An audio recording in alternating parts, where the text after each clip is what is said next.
And we're back with a little bit more Cowboys and Cthulhu, which is a very uplifting, positive game of exploration and friendship, and self-discovery and collaboration with the enemies all the time, trying to kill everyone. No, it's fine. Hey, y'all should do that thing where we introduce ourselves. Tough/Lane will join us momentarily. But hey, Erthos, good to see you back. Tell us about you and Jack. Yeah, thanks. Name's Erthos, or Lord Erthos. You can catch me here in C+ content, some other friends of the channel. I am playing Jack, who is a gambler, a drinker, and generally trying really hard not to lose his mind or die. So, we'll see how that turns out. Katie. I'm Katie. I'm playing Anna, and in this session, we're going to do a survival tip tutorial on how to become a runaway bride. Maybe. Or die trying. I'm your only villain, or villain. I'm playing Felix, who is a gunslinger. I think we're going to try to blow up some houses today with some more dynamite. I think it's the goal. I think definitely explosions this time around. I think it's necessary. There was only one last time. There's been a few before.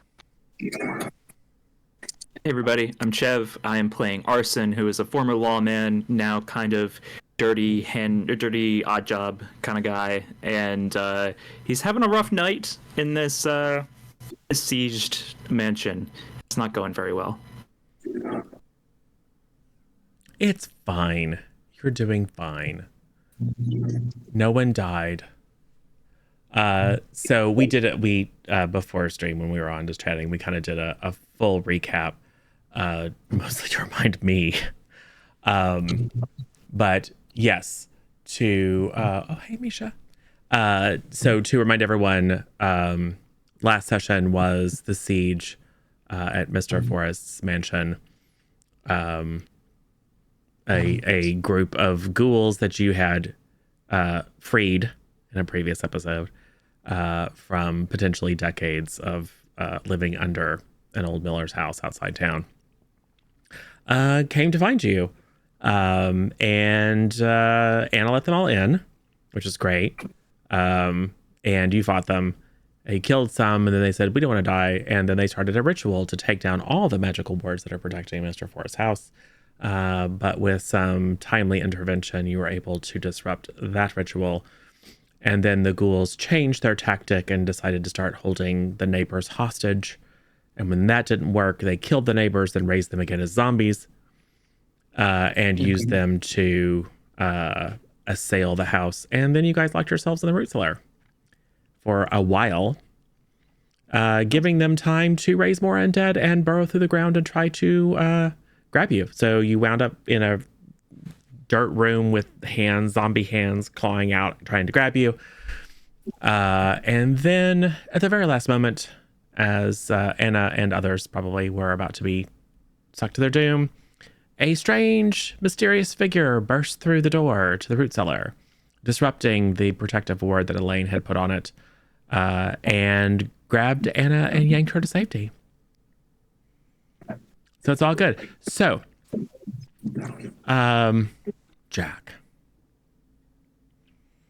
you responded to your little trip to some eldritch reality by getting reloaded to forget your experience of riding some sort of giant Cthulhu whale against an alien sea under eldritch stars, and then falling from a great height back into Denver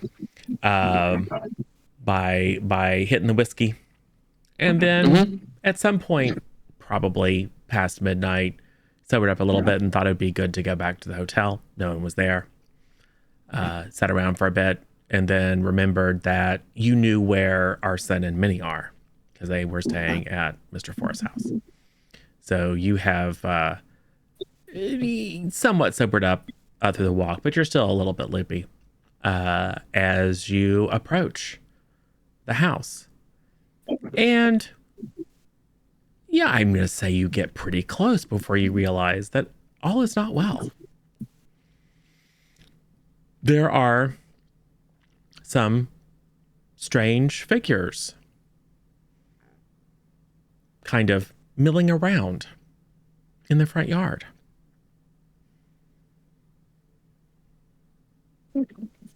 I mean, milling around could be pretty normal depending on the time of day. Does this sound It's or like look like 4 in the morning. Yard sale or anything going on that I'm not aware of? No, it's a little brains.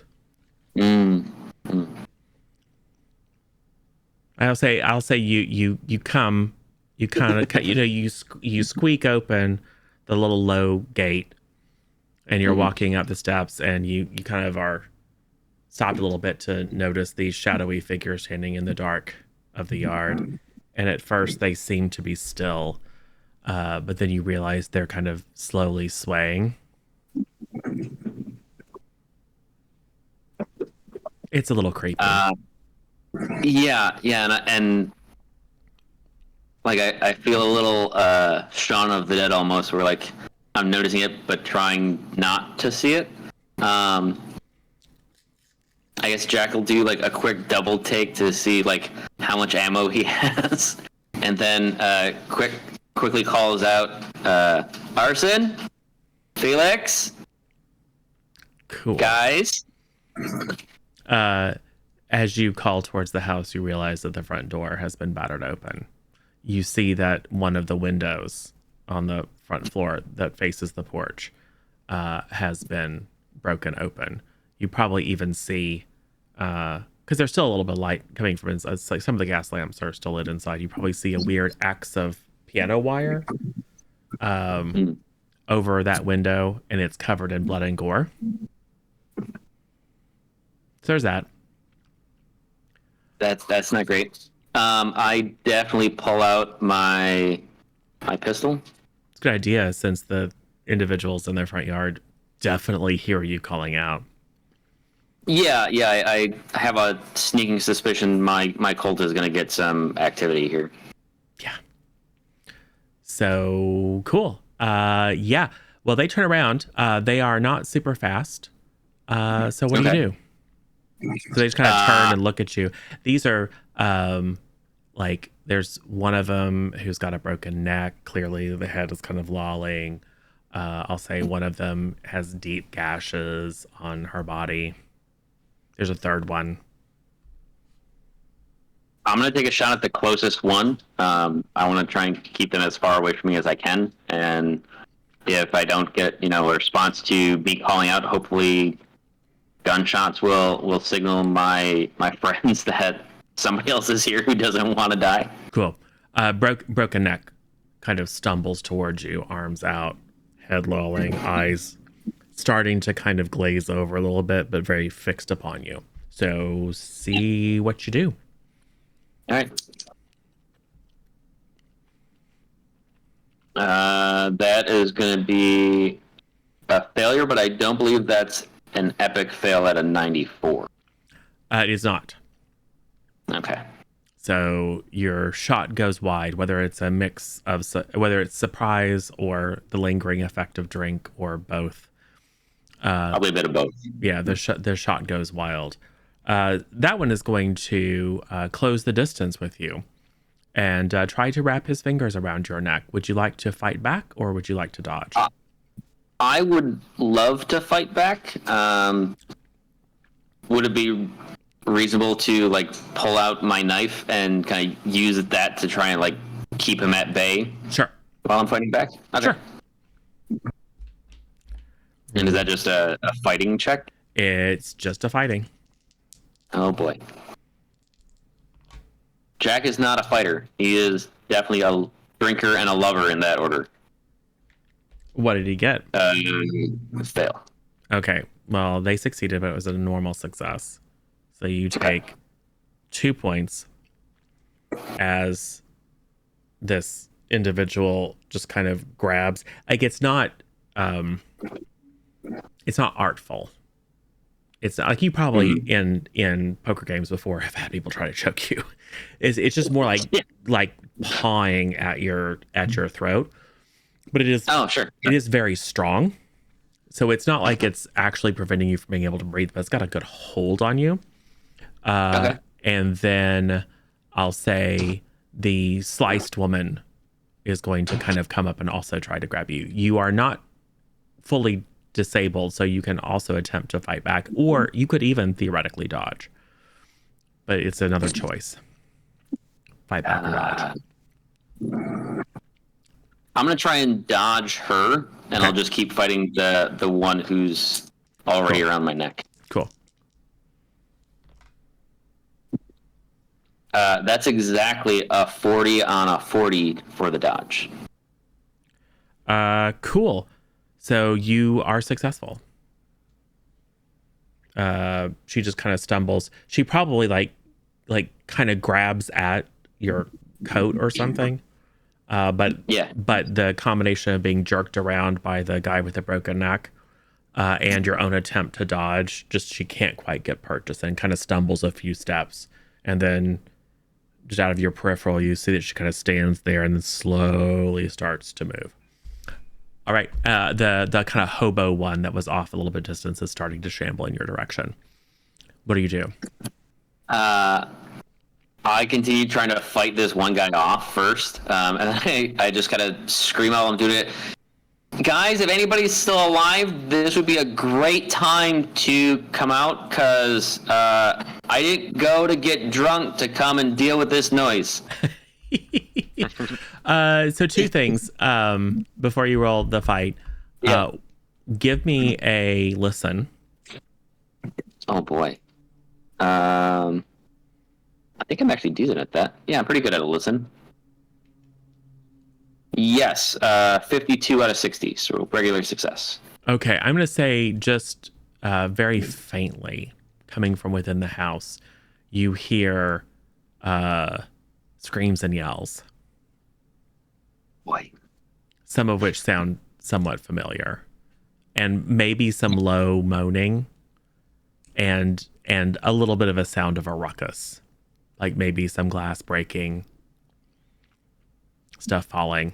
It sounds like something's going on, but it's quite muffled. Almost like it's through a door.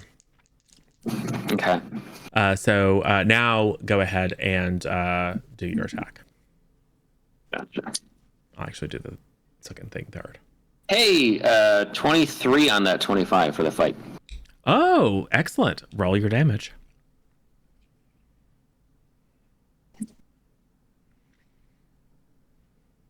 It's not a lot, but it's something. 2 points. Cool. Yeah, it's actually a really good shot. You catch him like right under the ribs and then pull it out. And you probably have stabbed people before. And you're expecting the normal reaction. Oh no, let go, grab thing. Doesn't even. There's maybe a Doesn't little even bit. respond. There's maybe a little bit of a sound as like some gas is released. Because he's been dead for now a couple of hours. He's probably starting to get a little bit, Yeah. Anyway, bloated. But doesn't seem to feel it at all. But damage is damage. Yeah. That's just rude. You could at least respond to getting stabbed, my dude. Yeah. I think also at this point, I would like you to make a sanity check because you're now fully engaged in melee with a couple of zombies, soon to be 3. Yeah. Sorry. Barely, but it's a success. 61 out of 67. Cool. You're good. Okay. Zombies are not as extreme as ghouls and Cthulhu's and stuff like that, so you don't even take one. That's nice. It's also the advantage of having a little bit of booze left in your system. You're just like, I might as well just deal with this. Cool. Well, the one that is grabbing your throat is going to attempt to get a better grip on you. You want to dodge? Okay. You want to try to get away, or do you want to fight back? I'll dodge. Cool. I fail. He got an extreme success. And a Gross. 7. Ooh, I almost lost my die. Ooh. You take 6 points of damage. Okay, well that did not feel great. As with one of his hands, he just grabs you kind of here, starts to, and then just slams with the other hand. Gotcha. You're gonna have a crick in that neck. Yeah, that's gonna hurt in the morning. And then the woman is going to attempt to grab you from the back. You want to dodge or fight? Dodge. Cool. Success. 38 out of 40. She is maybe the piano wire cut some of her tendons or whatever, but she just doesn't seem to be. She just kind of stumbles past you. And then the hobo. You want to dodge or fight? Another dodge. Cool. Wow. I'm gonna burn some of my luck on that one to succeed. Cool. He flubbed. So we will say he falls down on. There's a little planting in the front of Mr. Forrest's house that has like a little miniature like picket fence kind of around it. And he falls down on that and just like impales himself. So you can see this little post sticking, like just poking a couple inches out of his back, and he's still going, just kind of moaning with a weird sucking sound from now the open chest wound, but is gonna have to take some time to work himself free if he even can. Yeah, he can hang out for a bit. Yes. So, what do you do? I'm just trying to like visualize Jack basically like grappling and walking in circles with the one who's choking him right now with like a knife in one hand and a handgun in the other. Yeah. I think logically Jack's gonna try, since stabbing didn't do anything, he's gonna try and raise his handgun up to this guy's head and see if a bullet does more than the knife did. All right. See what happens. Not a hard success, but that is a 30 out of 50 on firing handguns. Cool. Do it. See what happens. Or would you like to spend a minor boon to make that a 20, which would be a hard success, which would be a shot to the head for sure. Not like glancing off the jaw or whatever, but would be a shot to the brain. Yeah, we got 4 minor boons. Let's use one. Okay. I'll type it in. So, go ahead and double your die. That is a max damage, so 16. Whoo, yes. Well, so, his head's been lolling, and as you're pulling and he's trying to smack you and you're slowly choking, you kind of take a step back and just kind of work that gun up right next to him. And it looks like it's gonna, like his head lolls kind of out of the way. It looks like it's gonna miss. So you kind of give him a shove, and that's just enough to pop the head back up right as you pull the trigger. And it catches them like right under the cheek. And you see like the eye kind of pop out, and then just as the back of his head disintegrates. And then he falls to the ground. What kind of check would make sense? I think just a straight strength. Strength? Yeah, I think a straight strength. I'm trying to see whether he pulls you down with him as his hand locks around your throat, or whether you're able to kick back and push him away before he collapses. Yeah, I think strength makes sense. Cool. Just barely. 45 out of 50.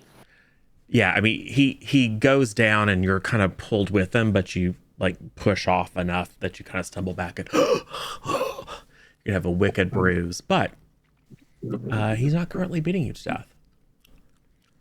I think Definitely the win.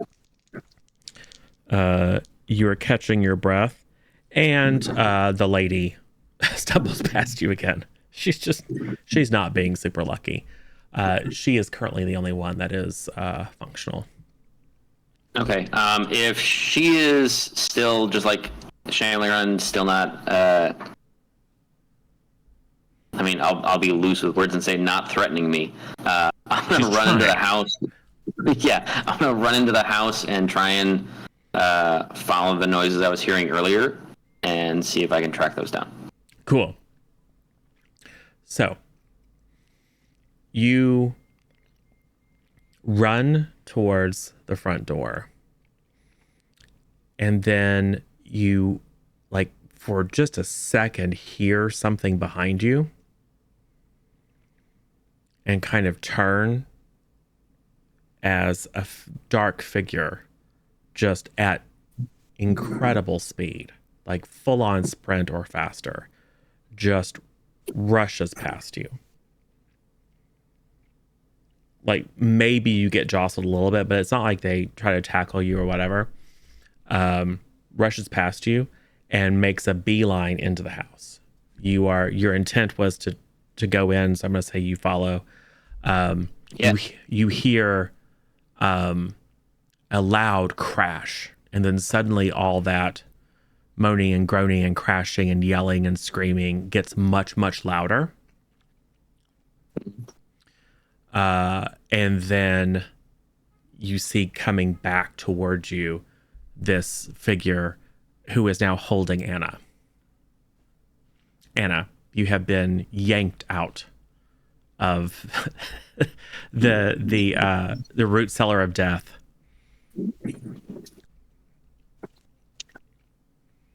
And are being hauled bodily through Mr. Forrest's house.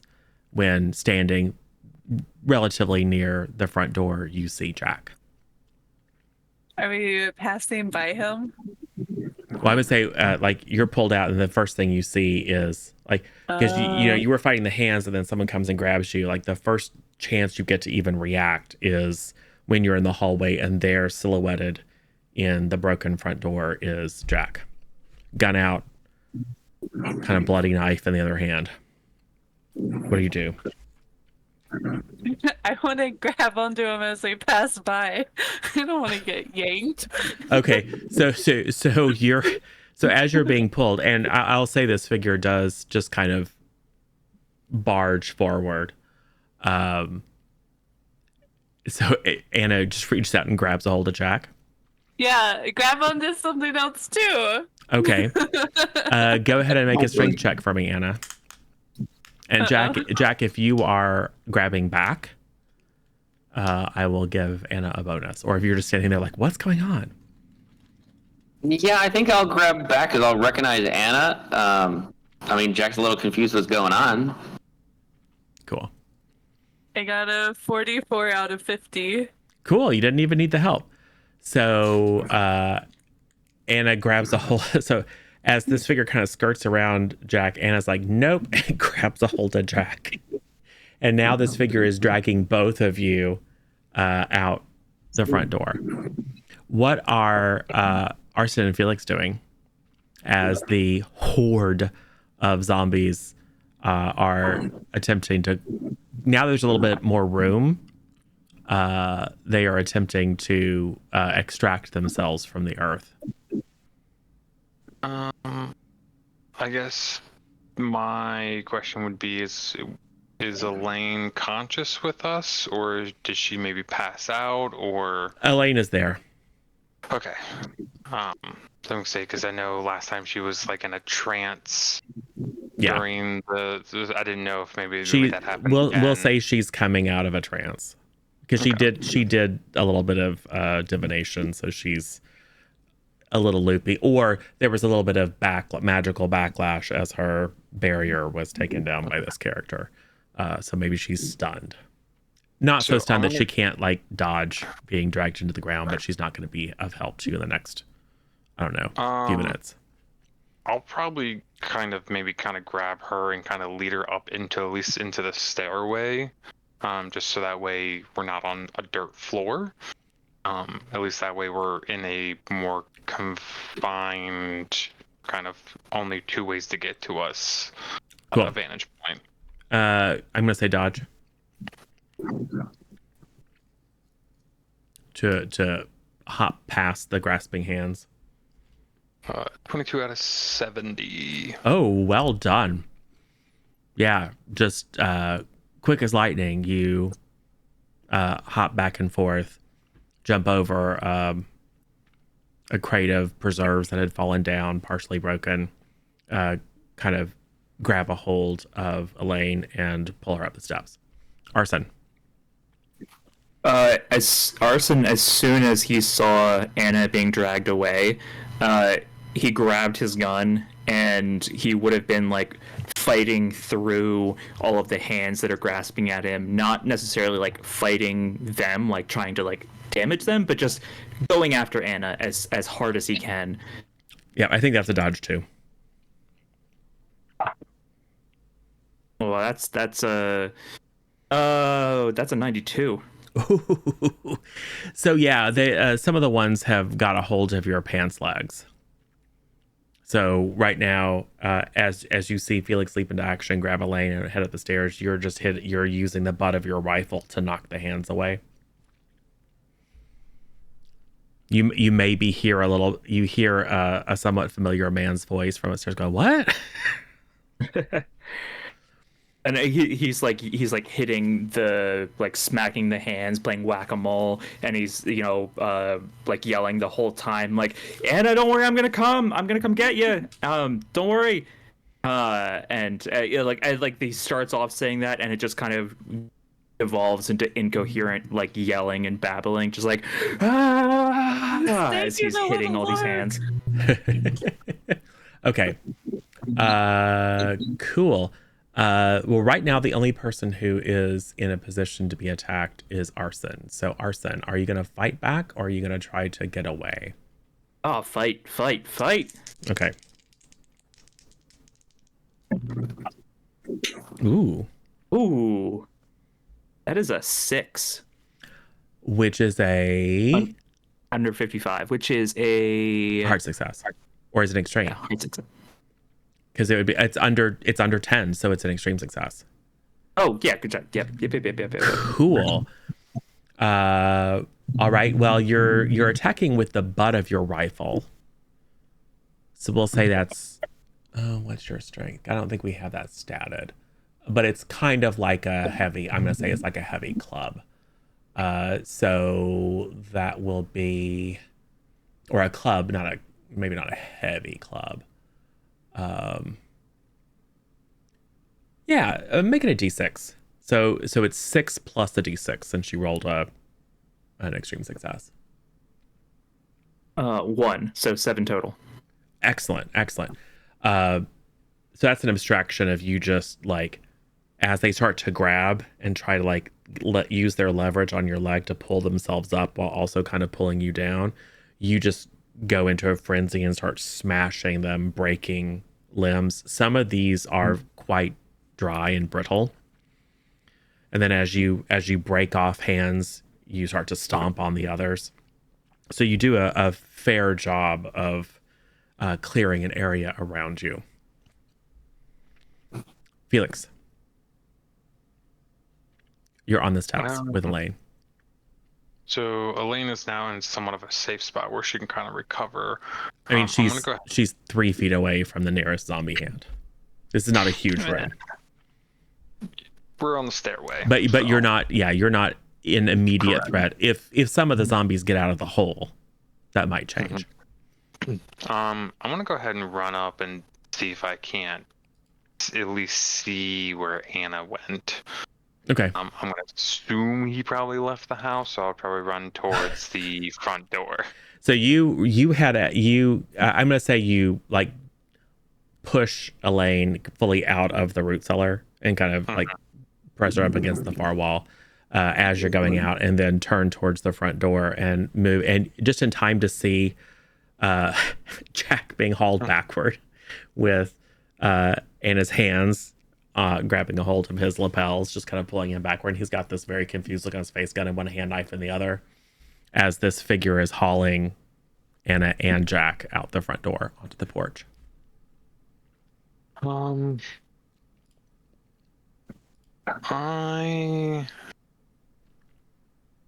gonna try to shoot for the thing's leg and see if maybe I can't get it to tumble. Okay, it's going to be hard because you've got a couple of people between you. Okay. But yeah, you can attempt to do a hard firearms check. I would probably use my handgun, since it's kind of my weapon of choice. Yeah. Well, that is a 13 under 86. Good grief. Okay, well, max damage +1. So max damage +1? Yeah. Max damage plus a die, I mean. So okay. Whatever your damage die is, max it, and then roll the die again. 16 damage? Okay. Well, you blow his leg off. And then he tumbles, pulling Anna with him, who pulls Jack with her. So now there's a pile of people on the front stoop, all of whom are yelling and screaming, including the individual you shot. Okay. Oh, my leg! I mean, that's a good sign. I guess at this point, I see Jack with her. There's someone covering her. Well, he fell down. Anna fell on him, and Jack fell on them. So he's on the bottom of the puppy pile. Okay. So I would probably at that point turn back around to go help Arson, who is probably still in the root cellar. Yeah.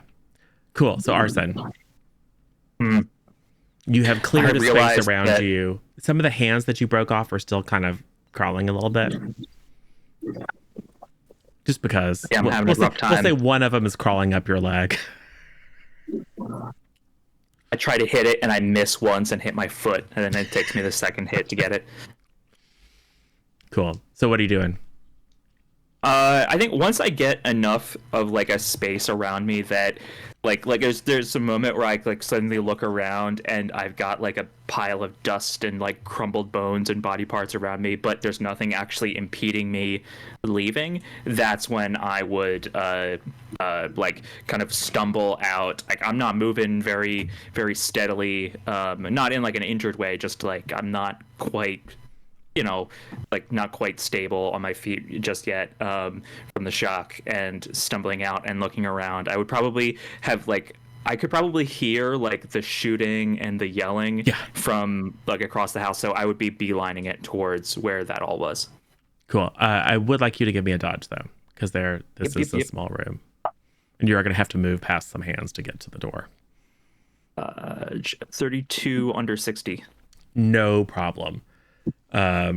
It's a little bit less graceful than Felix, because it's more like you're just smashing hands as you go, and we'll say you like as like one of the zombies is like protruding a little bit from the wall, and you pull some storage crockery down on him and kind of pin him there.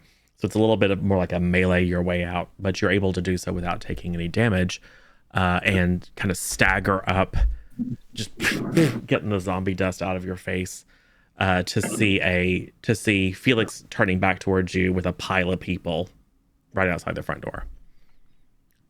So can I see you said that the mysterious stranger was on the bottom of the pile. Yeah. I'm gonna run, like Arson runs up on the group of people, and he is pulling out his pistol, and he's like standing like a couple feet away from the pile of people, and he's like aiming and he's trying to get a bead on like the head or the chest of the person who's at the bottom of the pile. I'm like, hey, all of you, stop moving. You at the bottom, let go. Okay.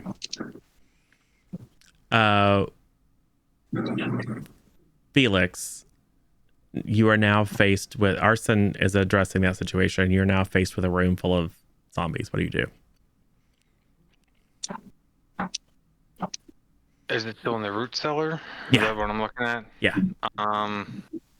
Well, I said it at the beginning. I'm just gonna go ahead and light a stick of dynamite and throw it down there, and go ahead and get rid of that. Yeah. Cool. We'll make a throw. Okay. So I switched dice today.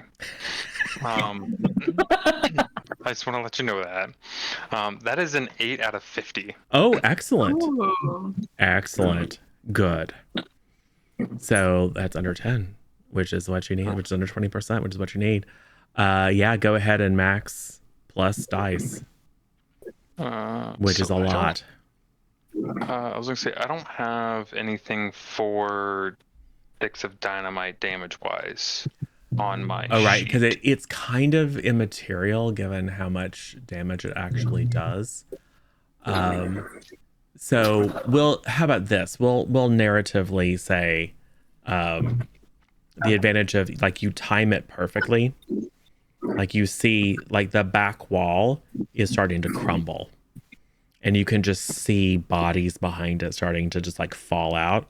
And you light and throw kind of at the base of the wall as the bodies then fall on top of it.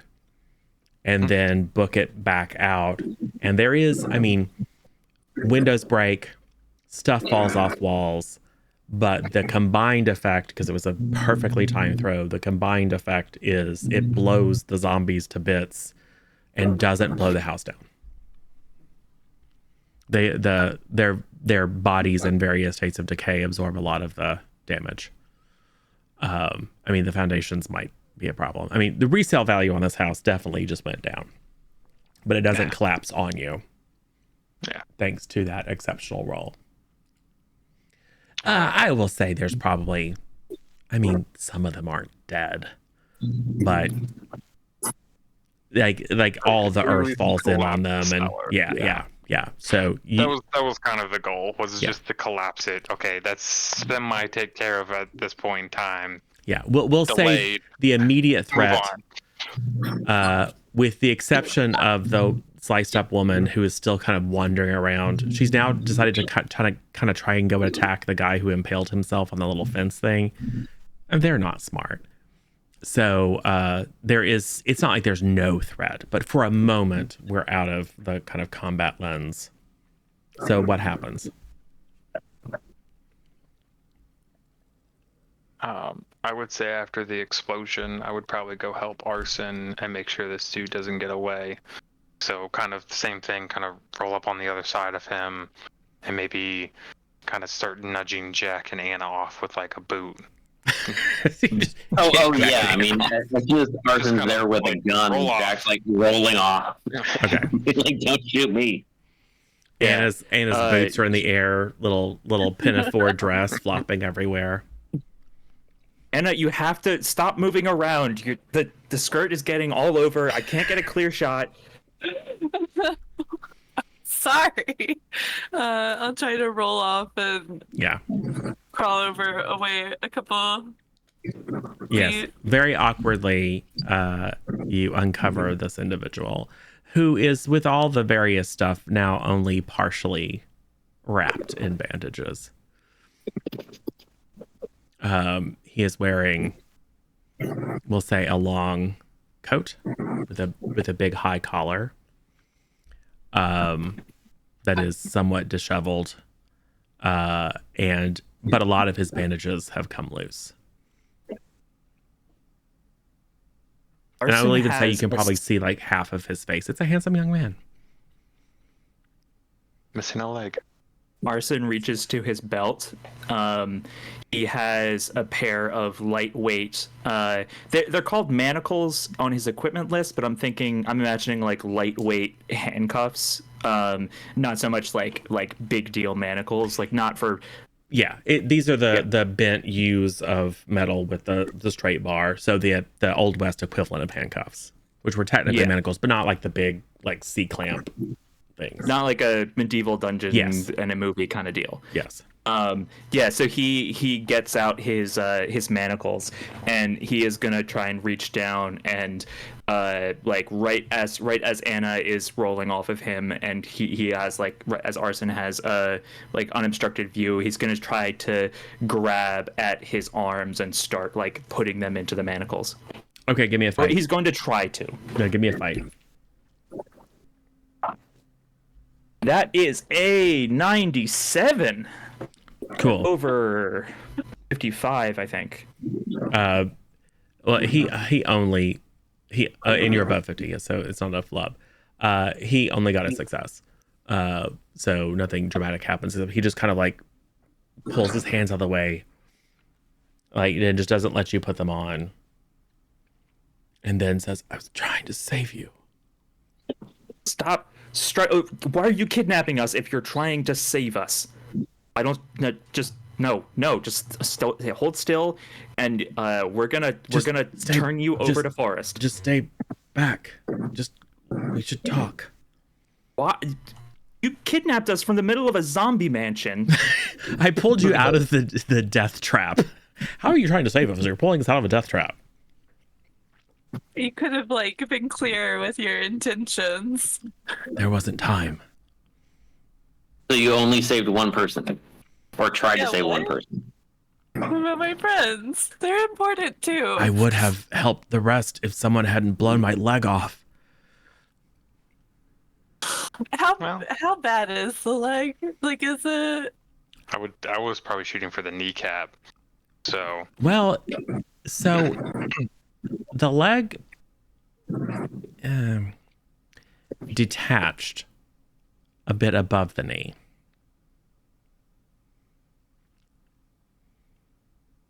And ordinarily you would anticipate spurting blood. There isn't any. So he kind of hops up on an elbow, kind of looking up at you guys, and kind of feels around with one of his arms and like finds the leg. God, that hurts. And then places it up against the stump, and you can see some sort of viscous substance. It's dark outside. It's a little bit of moonlight, a little bit of reflected light from the small amount of gas lamp inside the house, but you can see some sort of sticky fluid kind of come out from the stump and out from the severed leg and connect. And then there's a sound as he kind of puts it back together and wiggles it a little bit. Oh, God. Oh, that's still gonna hurt. Oh. So at this point, seeing that with Felix, I feel like he would kick him in the chest and stand over top of him, because that is creepy and unnatural.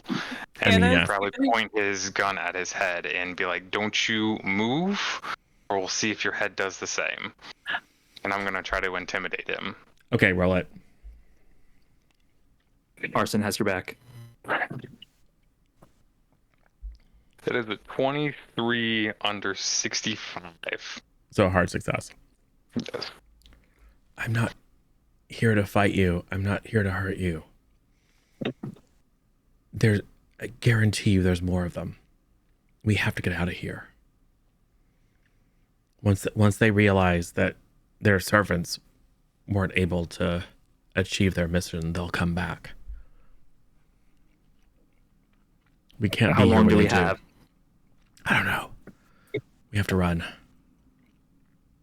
And who are you?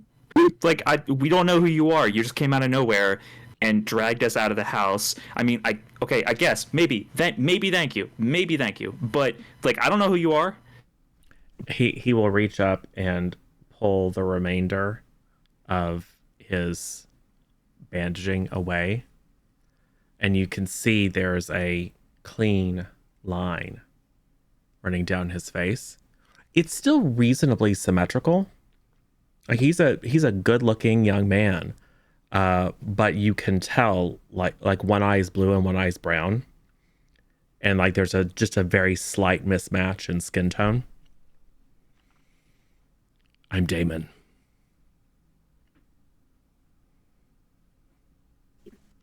I'm a friend of Mr. Forrest's. I knew you wouldn't, or I thought you might not be prepared. So I snuck away to come and help.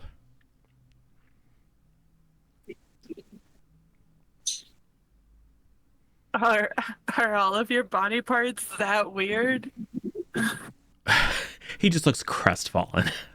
At first he looks like, well, what a shameless question. And then he's like, oh, okay, never mind. He just Like, looks like, from a medical standpoint. I have a Well, you're right, Damon. I was not prepared. I have a fully clinical curiosity. May I examine you? Yeah. He wasn't quite sure whether to read that as, are all your body parts that weird, or are all your body parts that weird? So he has a little bit, like one half of his face has one expression, the other half has another. It looks a little bit weird. Look, and he kind of puts his hands up to Felix as he kind of sits himself up just to show he's like not armed. We can talk about it later. We have to get out of here. Arson, get those handcuffs on him. I can't help you if I'm cuffed. As if on And we're cue, not going to go with you. As if on cue, you hear a screech echoing down the street. What if we just keep a really close eye on them while we're running? We gotta go. Okay. Arson, he shoves his pistol in his holster. He gets his shotgun out. I'm going to be behind you, and this is going to be pointed at your back the whole time. No It's funny fine. business. It's fine. Gotta go. So, you kind of run out the front gate and begin running down the street. Anyone who pauses to look behind can see figures, probably only two of them, that you can see in the little circle of streetlight, kind of moving with intent towards you, and then you can see heads pop up in your direction, and then the figures kind of crouch down and then begin leaping in your direction. The chase is on. So, do you intend for it to be a foot race? Or do you have your strategy is important in this context? Like, are you going to run as fast as you can? Are you going to try to dodge, hide, deceive? I mean, you got a good lead on them, but based on your observation, well, Jack wouldn't know, but based on everyone else's observation, these creatures are quite fast.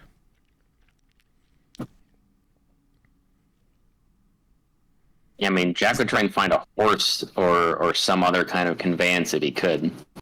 Okay, so Jack is keeping an eye out for something that will speed your progress. Mm-hmm. How about as you obviously run?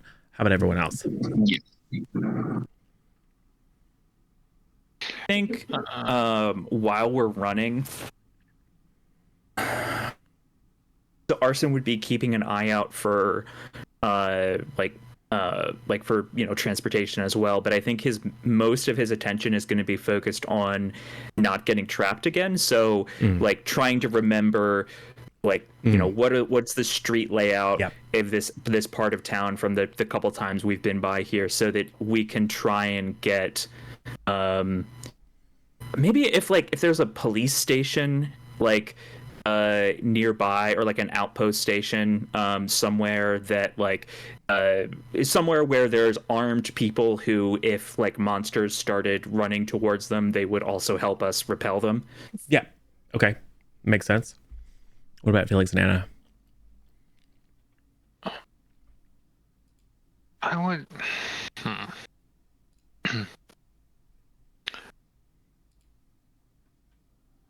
I would probably say Felix would probably just be running at this point, trying to find some kind of motive, some type of transportation would be a little.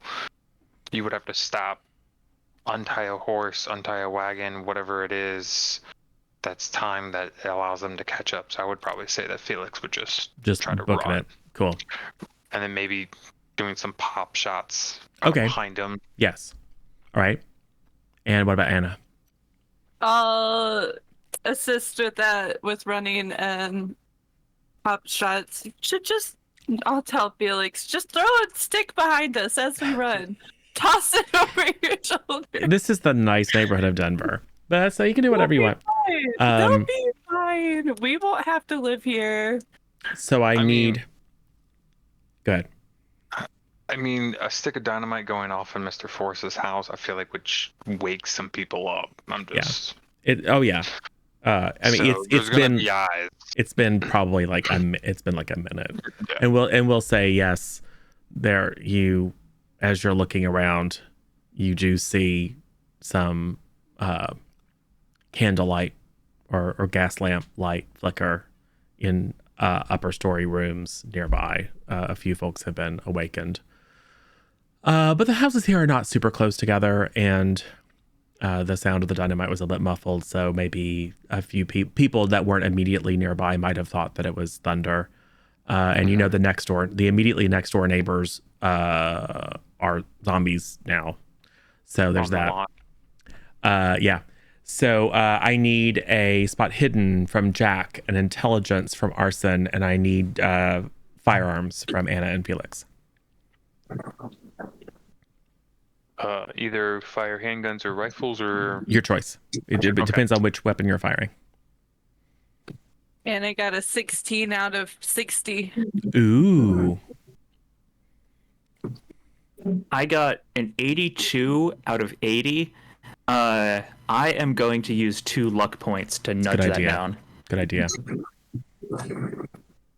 Jack got a 69 out of 60, and he is also going to luck his. Okay. 44 under 86. Cool. A little under half. Yep. So this is relatively narrative. So yes, Anna and Felix are successful in taking enough pot shots, making one of them dodge, hitting another one. These creatures outside the influence of the protective wards or other magical defenses, these creatures are not super susceptible to being shot. However, you are able to slow them down. And everyone else also succeeds. So, cool. Now, what I need everyone to do is give me a con check.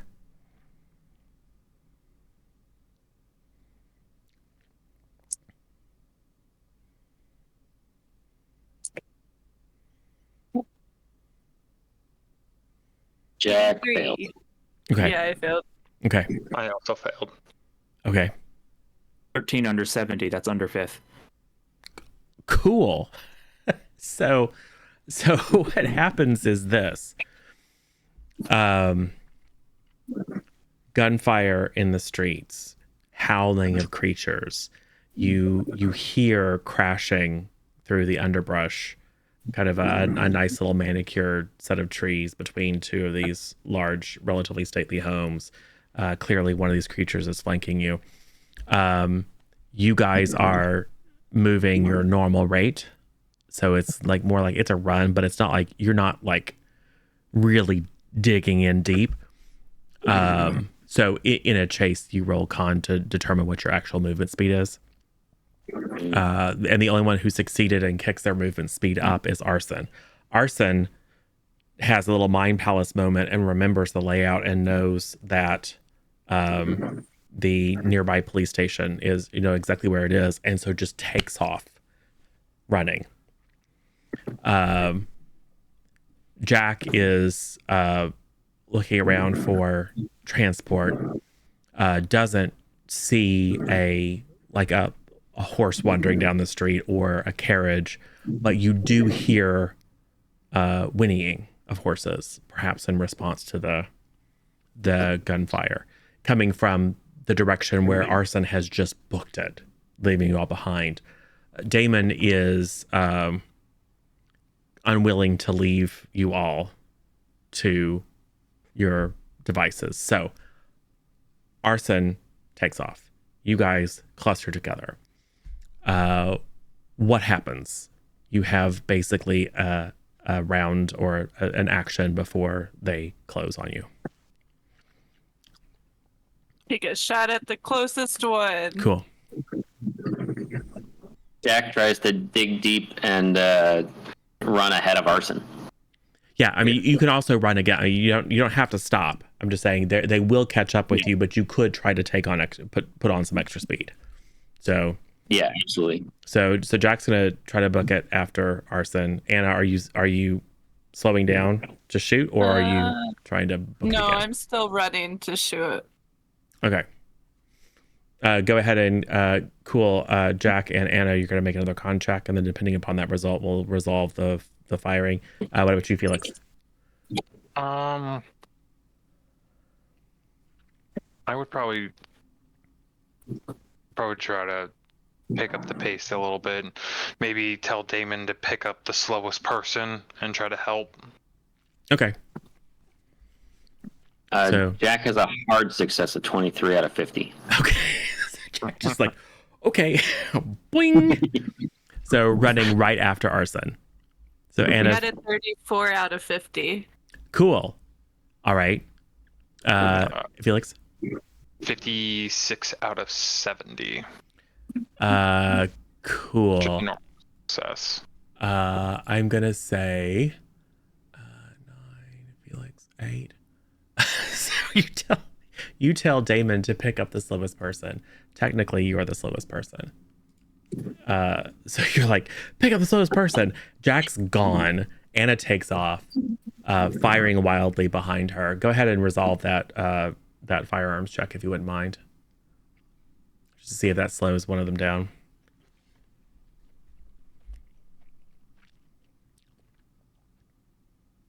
Oh yeah, I'll spend 3 luck points to make that just a flat success. Cool. Yes. The one that was flanking around you, you take a shot and it pings off of it and it falls back in the bushes, giving you time to get up some momentum and run.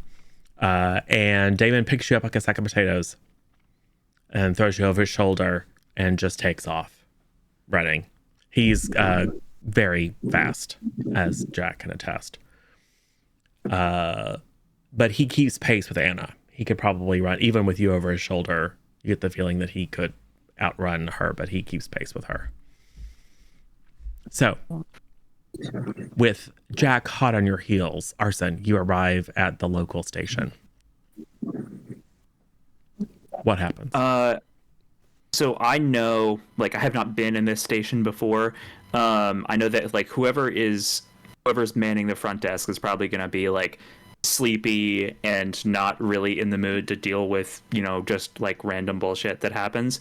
So I think he's going to get he is going to stop right outside of the door and kick it, and at the same time he is going to shoot his shotgun just kind of like up in the air. So like he's trying to make a big entrance to draw all of anyone in the station, like just they're not going to have a choice. They are going to get drawn into this situation. So he is making himself like a dangerous nuisance, basically. So like trying to attack the door and fire the weapon at the same time. Not like at anything, just like point it up and fire it. Okay. No roll needed for that. You just make a lot of ruckus and kick the door in. And you are greeted by a deputy who is coming. This is not a huge building, but it does have a couple of rooms, and you see a deputy kind of come out of a hallway, just drawing his gun he sees you and immediately assumes a stance. Um, Boom, boom. yeah. Arson like ducks to the side of the door, and he's gonna try and he's gonna yell out, you need to get everybody here, get them all awake with their guns here now. Like just like shouting that with no real like yeah, so he's like kind of shouting over his shoulder, kind of hoping that whoever this deputy is isn't going to try like shooting through the wall. So he's like, trying to like duck a little bit so it's not obvious like where his head and chest would be. Like, kid, I got no quarrel with you. Like I'm not a danger to you, but there are some there's some criminals that are hot on our tail. I am a former law enforcement official, and I need your help.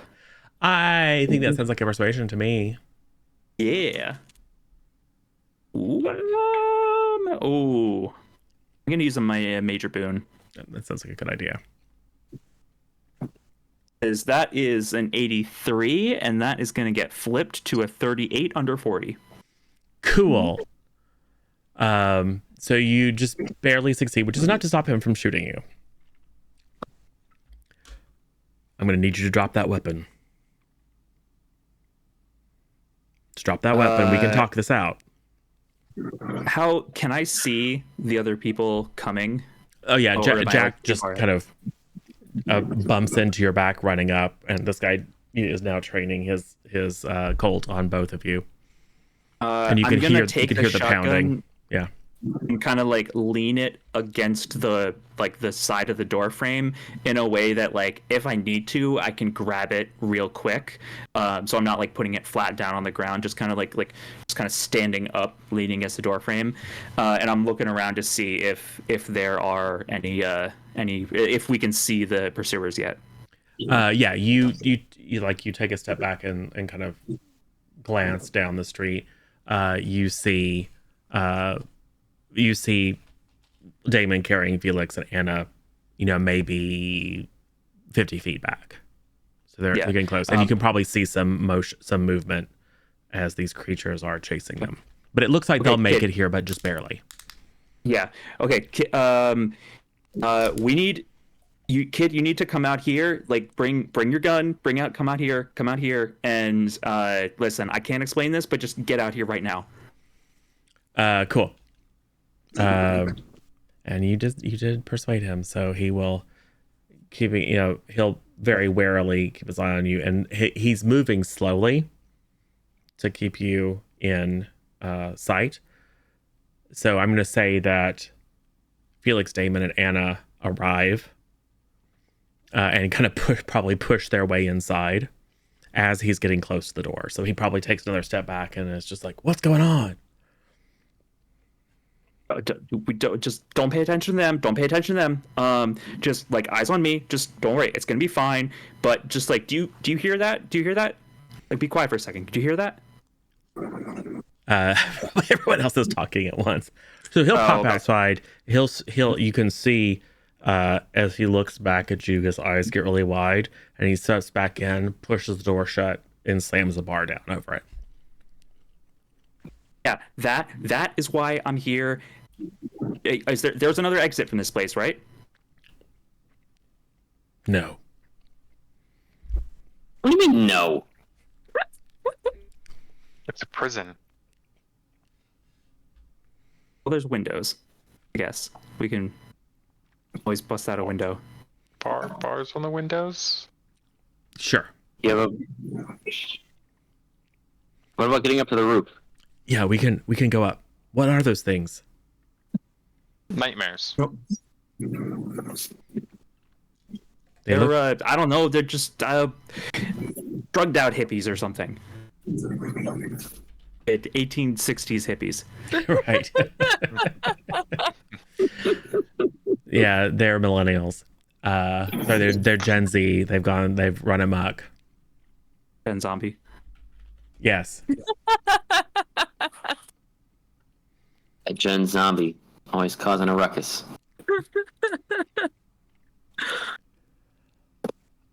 I'm trying to remember what he would call it. No, that's mm, mm,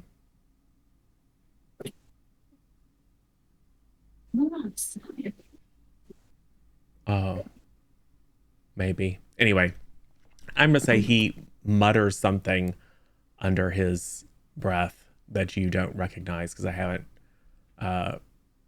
remembered what the appropriate term would be. And yes, it's going to lead you up a narrow flight of stairs up into some offices and storage that are on the second floor. Oh, okay. Kid, we need hope. Like, we're gonna have to leave here soon because we've tried just holding up and hiding from these things. It doesn't work.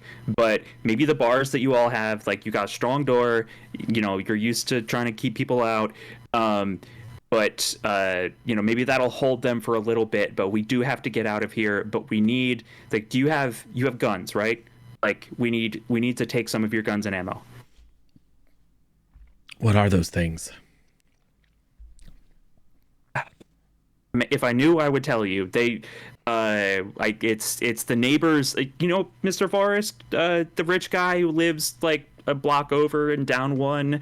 He's got the big mansion, next to all the other big mansions or whatever. Like, I don't know. They attacked us when we were there, and just they came out of nowhere. I don't know what they are, but I just know that they want to kill us. They want us dead. And we shot some of them and it didn't work. So, like, do you have bullets that can kill things that can't be killed by bullets? I don't know. I remembered it. He will say, Manitou. As you now get a chance to actually look at this guy, he is clearly native. And he says, come with me. And he'll take you to a room. There's a chest that he'll open up, and there's some ammo and guns in it. Oh, you all have guns. You can grab some extra ammo. If you want to grab a handful. But he will actually go over to kind of a standing dresser. And open it up. It's quite large. It has a number of like heavy coats. There's some hats on top. There's some boots inside and also some outside. He will rummage around in that and he will pull out a roll, like a cloth bundle. And he will go over to. He will kind of go out, and you hear a little rustling, rumbling as you guys are looking through the weapons trunk. And he comes back in with a lit oil lamp, and then he sits down and unrolls this roll, and then opens up a little pouch that was rolled up in it, grabs a bundle of like sticks and plants or whatever, and then kind of sticks it down inside the oil lamp to light it. And immediately the room is suffused with this very pungent kind of piney, cedary smell. And he begins chanting. I'm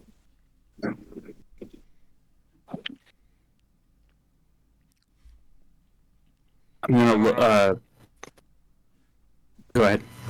I don't know anything about chanting, but this guy's trying to help us out. Let's try to protect this door. Hopefully they can't get in. I'm gonna kind of go up to one of the windows leading to the outside, and kind of like off to the side, and just kind of peek out. Yep. Spot hidden for me.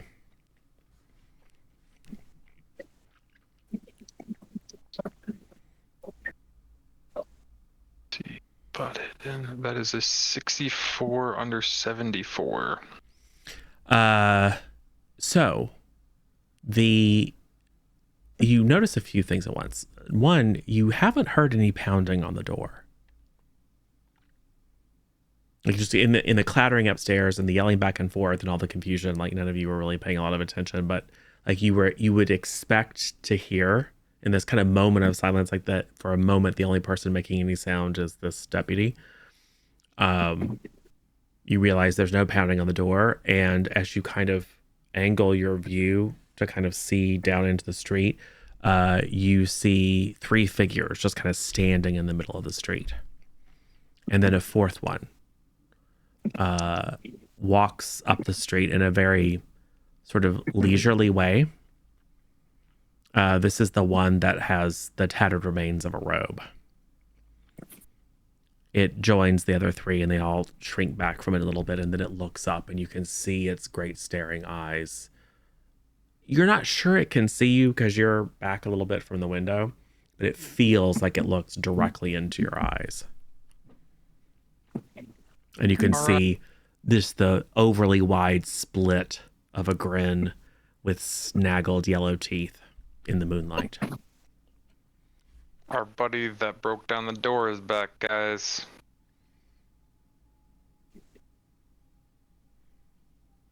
Okay, so we probably need to get out of here soon. Well, let's see if this guy knows what he's doing with these chants and incense and stuff. Maybe it can help. Yeah, I hope so. He is responding to this whole situation very calmly. I am Impressed. I mean, I'm more unsettled. Like, I get it. I was at the bar not long ago, but he's handling this way better than I am right now.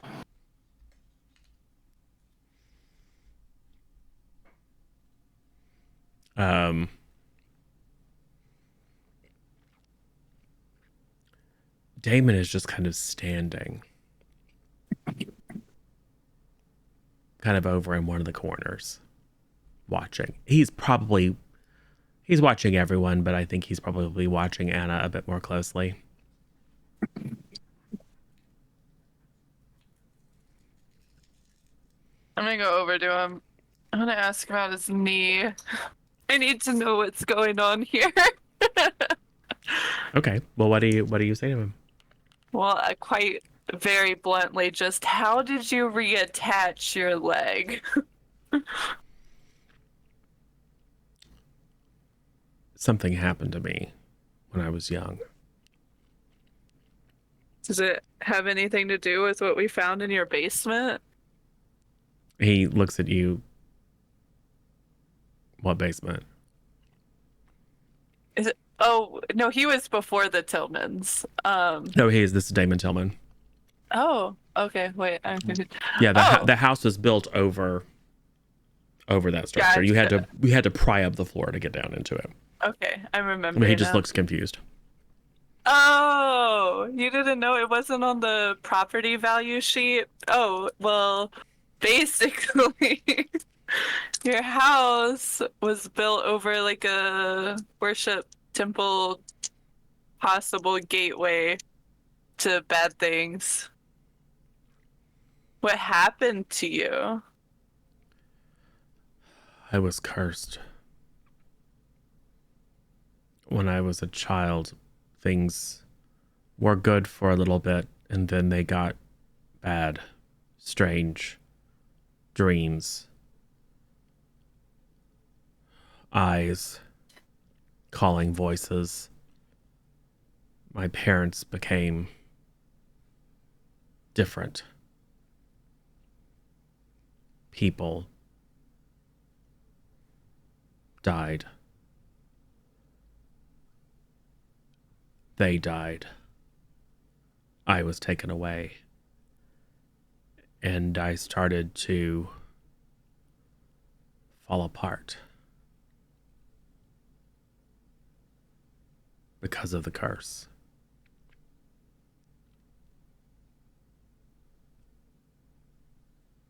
And then Dr. Forrest saved me.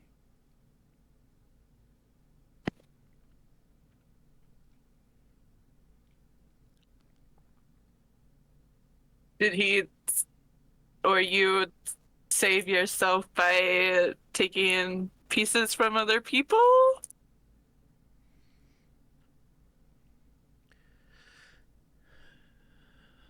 It wasn't my choice, but he said it was the only way to save me. And it did.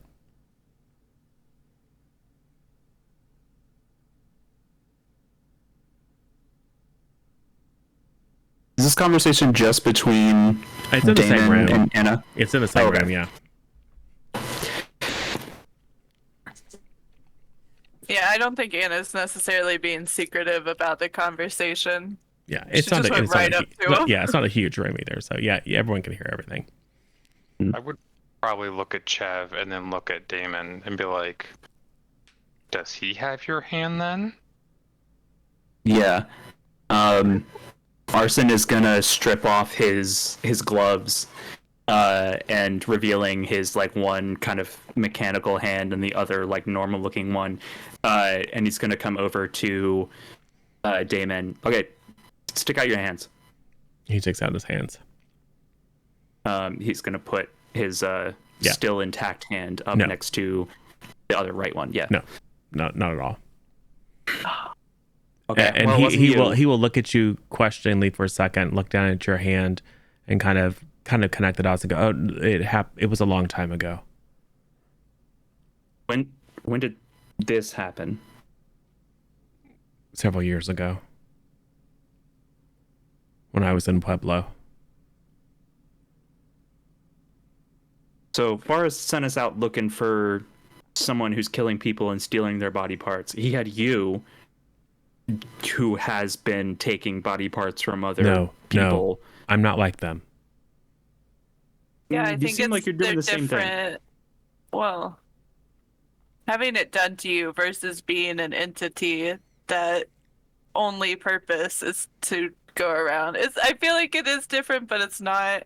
But it is. I think I see where he's coming from.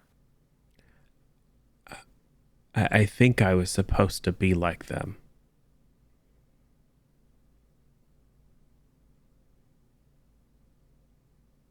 But it didn't happen.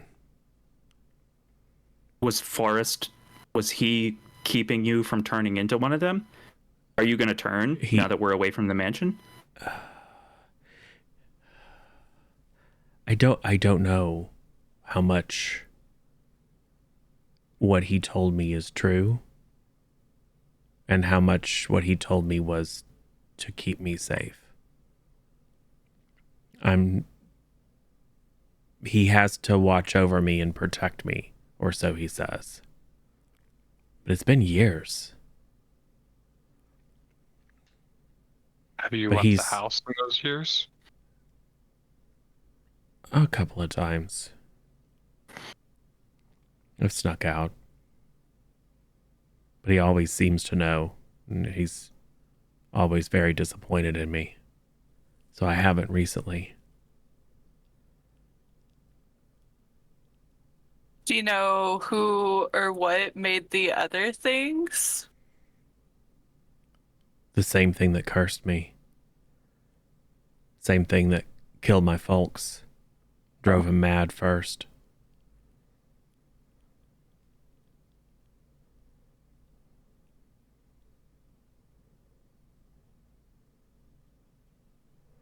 All I know is that Mr. Forrest says that he's going to find a cure.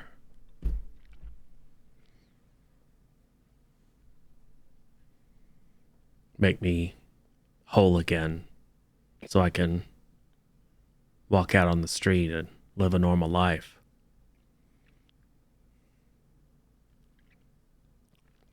And maybe, a normal life with our good friend over here. And Arson is going to take the bundle, it's rolled up and probably crumpled and bent and like folded flat.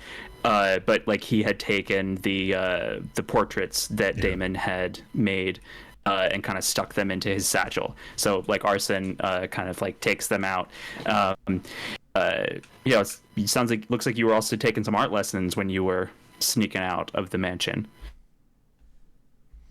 Listen, I don't trust you. Like, just whatever this is, whatever, you and Forrest are cooking up, like, it stinks. It's none of this is above board. Like, we've been lied to, we've been kept in the dark for so long. I don't trust you. You're gonna have to do a lot more to get us to, like, he's just gonna kind of like turn and like walk away. He will say, whatever's inside me, I can feel it. I can feel something, like a itch, whenever I look at anybody. But not you. And he looks at Anna. There's something, you're different somehow. I don't know how, but it's like I see you, but it doesn't. Because I saw you in the beginning poking out of the window when we first were hired. That's not what. Well, yeah, when I saw you coming to the house, you're different. Oh, well, I was wondering if it was because of the failed egg thing in my hand, but no. I mean, the whatever has attempted to infect you twice and has failed twice.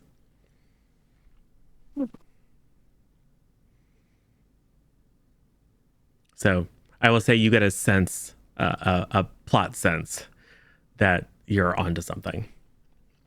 Oh. So we know arson isn't immune. So it's not like Dr. Handler did something to us, or at least not to both of us. Yeah, but it's very specifically you. So the moment I saw you, you feel different. And just being here next with you, I feel like quiet inside. I'm never quiet inside when other people are around.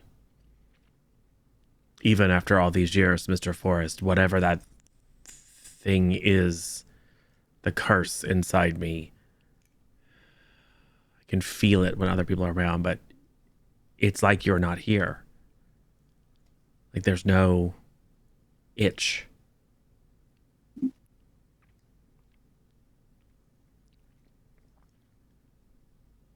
Okay.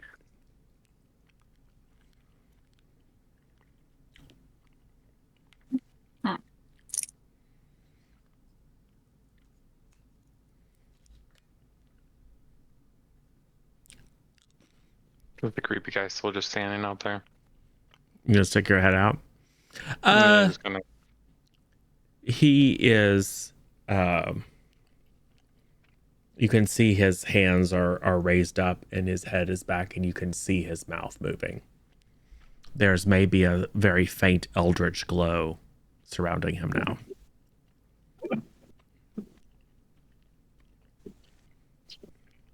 Your friend, the deputy, is just chanting. The room is starting to fill with this pungent smoke. I'm gonna pull a page out of Anna's book here, and I'm gonna sit across from him and be like, "Is there anything I can help with?" Jack's gonna pull a page out of Arson's book and look around for a rifle. Okay. Yep. You can grab one. Easy enough. Grab one and some bullets. Arson is taking a page out of Elaine's book as he's pacing around.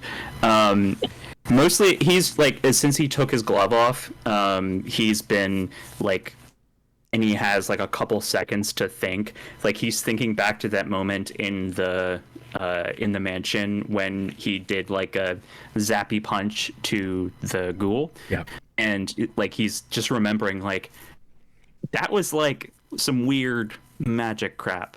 And so he's doing like kind of like a like really high, like looking like, oh, have you really looked at your hand? But like, you know, he's just kind of like looking at how it works and kind of the light glow, and he's like thinking and concentrating.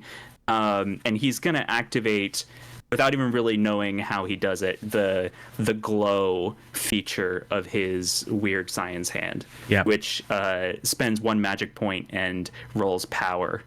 And on success, it gives off a strange light for an hour. Yep. So spend that magic point and roll a power. 31 under 70. Excellent. So, as you're looking at your hand, you're noticing that as this smoke is rising up, it's almost like your hand is creating eddies in a way that it shouldn't. Like it's even holding it still, you can see just waves of thicker and thinner smoke, creating almost this swirling aura around your hand, and you can see occasional wisps of this smoke being attracted to the crystal in the back of your hand, very much like the gunk from the creature was absorbed. And you see the crystal begin to sparkle and spark, and you just instinctively kind of give it permission. And yes, Felix, as you are watching the street, as this light, kind of bluish, Cherenkov radiation colored light begins to glow from Arson's hand, you can see the 3 lesser ghouls look up and hiss and kind of crawl back behind the tall one. You can see the tall one look up angered at the light, and you can see it redouble this motion and its own chanting. Jack takes the rifle and aims at the one raising his hands. Windows closed. I'm gonna assume we see him aim at the one. Yeah, you can. Yeah, well, I mean, he's right. He's right there next to you. He's aiming through the. Yeah, I'm right next to you. Yeah, you're all like in this relatively small room. We threw a stick of dynamite at him. It didn't do anything. The deputy on dynamite didn't do anything. It's dynamite. It didn't do anything. The deputy on the floor says, "Not yet." Like in the he pauses for a moment in the chant, "Not yet, almost," and then he chants some more. He's dripping with sweat now, and it does feel like it's gotten quite warm in this room. Arson, in the strange light of the hand that you're holding up, you see as well as feel a presence in the room with you. It's almost like you see a void in the smoke, and you feel almost like the air pressure changes in the room, like there's some large being in the room with you, and there's a faint musky smell, animalistic, that kind of rides on top of that cedar smelling smoke. He's gonna see like almost like the, you know, in movies when it's like an invisible person and you kind of like see like the going around him, like as he realizes like, wait, there's a figure there, he's gonna try and like reach out, almost like he's like his hand is shaking, and he's reaching out hesitantly, like he's trying to touch, like not like oh, I'm gonna go apprehend this figure, but more like he doesn't realize, he doesn't, not even sure that it's real, that he's seeing something real in the smoke, and he's almost like reaching out to touch it, like is this real, or is this just a trick of the eyes in this smoky dark room? You reach out to this void, and as you start to feel like you've kind of making contact with something, all the smoke in the room just into this bison. Smoky white, not quite pure white. It is shifting a little bit, and you can see that even the faintest touch of air, even your exhalation as you see this figure, ruffles the surface. It's still clearly made of smoke, but it's also clearly real and very present, and it looks at you. And for a moment, your eyes are locked with this being of power and wisdom and strength and rage. That's a sand check for sure. Ooh, that's a 27 under 51. Cool. Take a d4. Oh no, that's a success. Never mind. Oh, you know what? Regain a sanity. Ooh.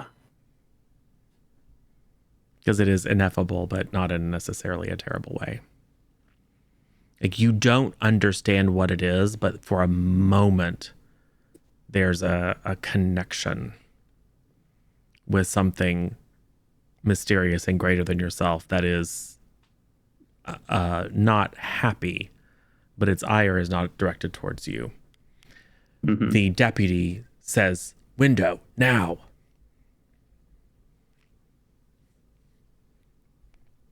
So Jack runs forward and opens the window. Yeah, Jack absolutely opens the window. As soon as the window opens, you see this great, I mean, it's now crowding most of you in this room. This is a massive creature. You see its great head turn towards the window, and then it blows out. As you race to see what happens, it flies down. It encounters some sort of resistance around this tall figure, and then passes right through it. The three cowering creatures start to run, and suddenly it's like it's everywhere. It's this swirling mass of smoke, and you hear the thundering of hooves, and you hear screaming and squealing and screeching and crunching as the three lesser creatures are trampled. The one in the center is casting its hands out. You see sparks of green energy and light as it strives to defend itself. The other three are destroyed. It leaps. The figure in the center leaps 20 feet from the middle of this ring up to the side of a building, turns down, hisses at that, looks at you just filled with hate as you all crowd the window, leaps from the side of that building to the side of the next building and then down onto the street, and then takes off. The smoky ring of stampede reforms into this, frankly, even larger, like twice the size of any bison you've ever seen. And you hear the thundering hooves as it chases it off.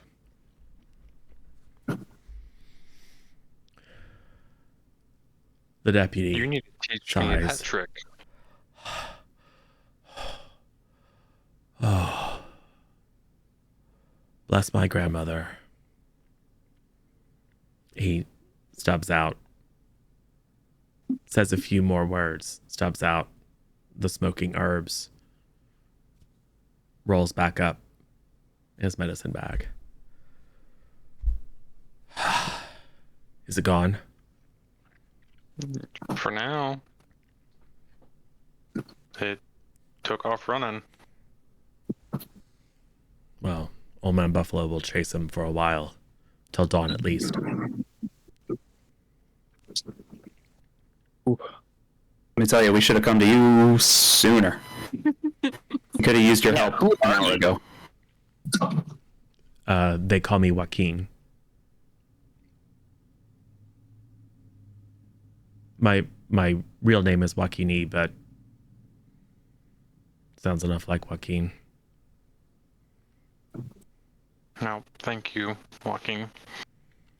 Yeah, thank you very much. So why were the Manitou after you?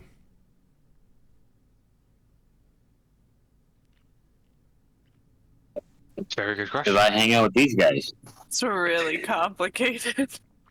I think now that we have a moment of peace, I think I need everyone to make sanity checks. Just to kind of just the compilation of all the events over the past 15 minutes, kind of landing on you like a ton of bricks, so that you have a chance to breathe. That's an extreme success, I think. A 12 under 67. Cool, you're good. Excellent. Got a 28 out of 43. Cool, you're good. 45 under 52, regular success. You're good.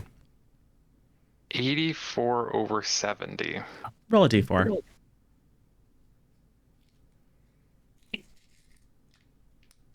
Ooh. Cool, you're fine. I mean, no one was going to lose their mind, but there ought to be at least the risk of a little bit of sanity loss, given some big magic, some being chased by evil monsters. Even the last couple hours of activity. Yeah, you know. So yes, you are in the second story of the local police station or sheriff's office. Actually, it's probably a police station, sheriff's office somewhere else. So this is like a satellite office with Wakani and Damon. So what happens? What's Damon been up to while this was going on? When you aren't actively talking to him, he's just being very still and watching. Kind of standing out of the way. He's quite tall. He's probably like 6'2", which for this era is quite tall. Mm-hmm. So he mostly has just been kind of standing with his back up against the wall watching. And again, watching Anna a bit more than everyone else, but in general, not being creepy. But you can probably see that when he looks at Anna, there's a puzzled sort of fascination in his expression.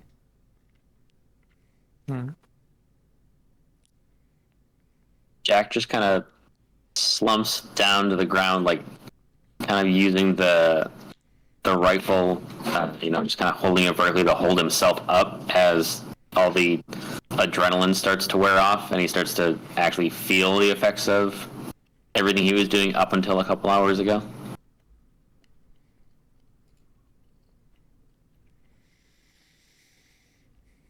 So, Damon, if you snuck away from Mr. Forrest, where did Mr. Forrest go? He has a place up in the hills. We've been there a couple of times before. Okay. He took Minnie and that other woman, the unconscious one, and me. Okay. Well, apparently to the deputy, that buffalo is going to chase that thing until morning. Once morning strikes, I don't think that thing is going to chase us. So we have probably 20 hours of kind of freedom for right now. Do you want to lead us to Mr. Forrest? We can go there. I mean, I feel Or- like Mr. Forrest should know that his mansion is pretty much gone, and that he has to stay at his new safe house. I mean, it's not gone. It's just there's some cosmetic damage. But yeah, you probably don't want to sleep in a place that has no front door. No. Yeah. You can tell he's not like Damon has it's like a nervous habit where he'll only make eye contact for a few like instants. Mm-hmm. And even just in the way he talks, it's a little bit halting, and his voice is a little bit croaky at first, almost like he just doesn't talk a lot. But he seems to be relatively agreeable. Huh. By which I mean he says yes. If you think that's best. Does anybody else have any ideas? How how far away is the house in the hills? About an hour. Oh, okay. By coach. We have Minnie's wagon somewhere, probably. Yeah. Unless they took it. Yeah. I mean, he's going to notice that you're missing, I assume pretty quickly. So I can get back faster. I can run very fast. But you need to lead us, so at this Right. point, you're stuck with us. Right. and is he going to come looking for you? Is he going to come here He might. once he realizes you're gone? He might. I didn't really have a plan. If I was wrong and everything was okay, I would just watch to make sure and then come back before sunup. Well, this might be a great chance for us to get some answers from Mr. Forrest then. Like Arson said, he hasn't exactly been truthful this whole time. If he comes looking for you, that's a great chance for us to get some questions answered. Or we can take him to Mr. Forrest and be like, we found Damon.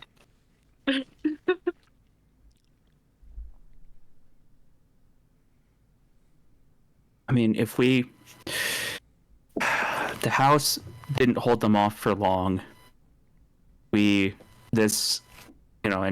Arson nods towards the deputy. Thank you.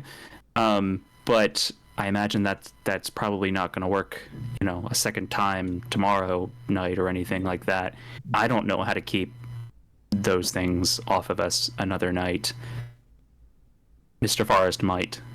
I think he's the only lead we have as far as, how do we, like, if they keep going after Anna, like, we can't keep running forever. We gotta stop this somehow. Which I do agree, but there's two things to think about. One, even if they're being chased around by a buffalo, if they have any other sentient being follow us, we're just leading them straight to Madame Celine, which is not a good idea. Probably very bad idea. Because other than me opening that gate, she is the other open way to what they want. Granted. Oh, go ahead. They can track you. Yeah. And maybe they can also, like, they might already know, or at least know to look for her. Yeah, that's fair. I'm not sure entirely how that works. Yeah, all of this magic. This is. I don't know how. Just let me shoot something. Right. Well, so, okay, that is a thought process, right? Like, they all came from under the house in that half caved in temple with the creepy statues and the ruins. Granted, I don't know how many are down there. Maybe they've all come out. if theoretically, if we blow it up, will it won't help? I mean, that You just said you forces closed up the entrance. Well, no, we closed up the stairwell entrance. There was a second entrance. There was like a whole tunnel thing. And then there's that giant statue in the middle, which is essentially the gateway. So don't trace the statue runes. Don't do it. Take it from me. Don't Yeah, do if we that. go back there, you're not going in there. Well, Like we can't risk you like tracing another statue. Well, no, I don't want to. No. Granted, I'm not just gonna sit to the side and do nothing.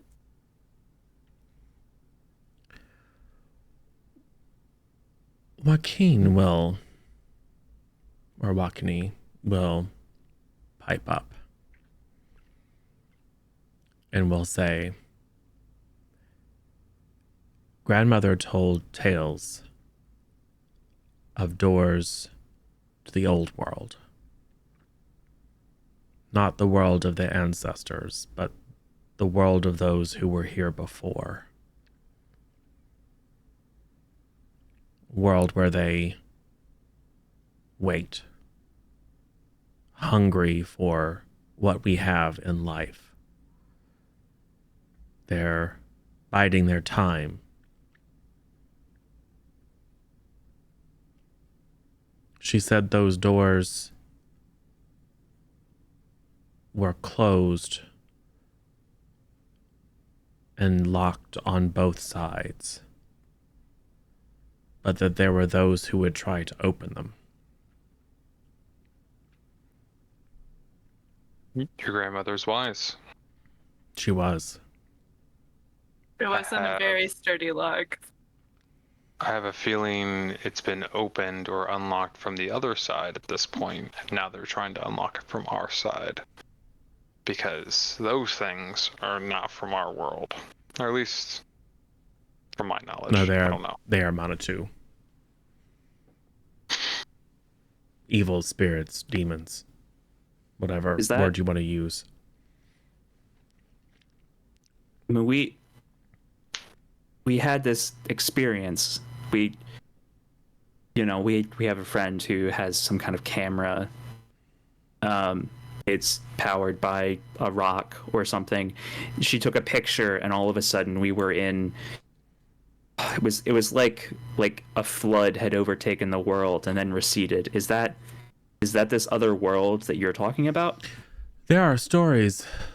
I remember she told me stories of floods, but I don't know. She taught me some things. She said I had a gift. She taught me ways to protect myself if evil should come. Ways to beseech other ancient powers, but ones that are on the side of life. And she taught me that they would only come when the need was great. I'm a little surprised that that worked, actually, but it was the only thing I could think of. It was great. The need also was very great. Thank you again. But what I know is if there is a door that is even partly open to the old ones, they will keep coming. The Manitou will find ways. They are clever. They can take people. They can look like people. They can walk amongst us, corrupting, tricking, causing mayhem and murder, death, paving the way for their masters to return to this world. If a door is partway open, it must be closed on both sides. Any ideas on how to close it? Or maybe Mr. Forrest would know how to close it. Yeah. Joaquin will say, I know that I know that it has to be closed on both sides. Ooh. Okay. So Joaquin, I know that you're kind of the deputy on kind of watch right now, but it seems like we might need your help a little bit more than the establishment here. Do you want a new job? No. But I will be here. I think I will be cautious about how I report this. Yeah. I mean, I think Mr. Forrest would pay quite a bit of money if you would join the team. I mean, you're a wealth of knowledge. I have told you almost everything I know. I think.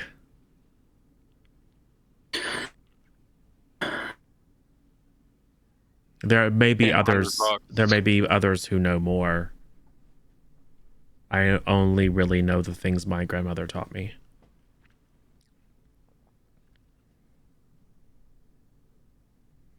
Okay, so we have to close the door. I mean, maybe we still have some dynamite left, right? Can we just blow that statue up? Blow it to smithereens? I don't know if that would close it from both sides, though.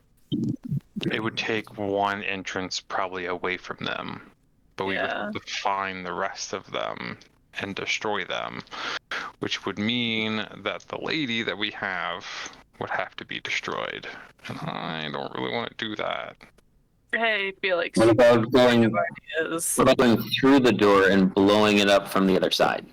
Okay, I was thinking about a through the door approach, but I don't know what to do when you go through the door. That's the part that's the question mark. You all said you saw something strange, after like back at the seance. I ran out with all the rest of the guests, and you all said that you saw something, some kind of beast. Is that what lies on the other side? We rode on the back of a giant beast. And there was more in the water. Like. So, but Yeah. you all might have some experience. Like, you're not going to immediately die if you go through the doorway. You just have to be very careful. This is Arson's way of and saying, not touch "Ye- anything. Team go through door. I'm Yeah. not on Yeah. it. People with experience going to the other side go through. If we have a plan, I will very happily go through the door and then come back, theoretically. I mean, my plan is you go through the door just long enough to drop a bunch of dynamite, and then you go back out the door you came in, so you blow up the door. In Because theory. the alternative is that it's a suicide mission, and somebody's stuck on the other side after you blow the door up. Yeah, let's not leave anybody on the other side. But Jack, I like how you're thinking. So we need to touch base with Mr. Forrest and then go blow up a couple of doors, theoretically. Can we get to this cabin on the way to where the doors are, or are they in different directions? Yeah.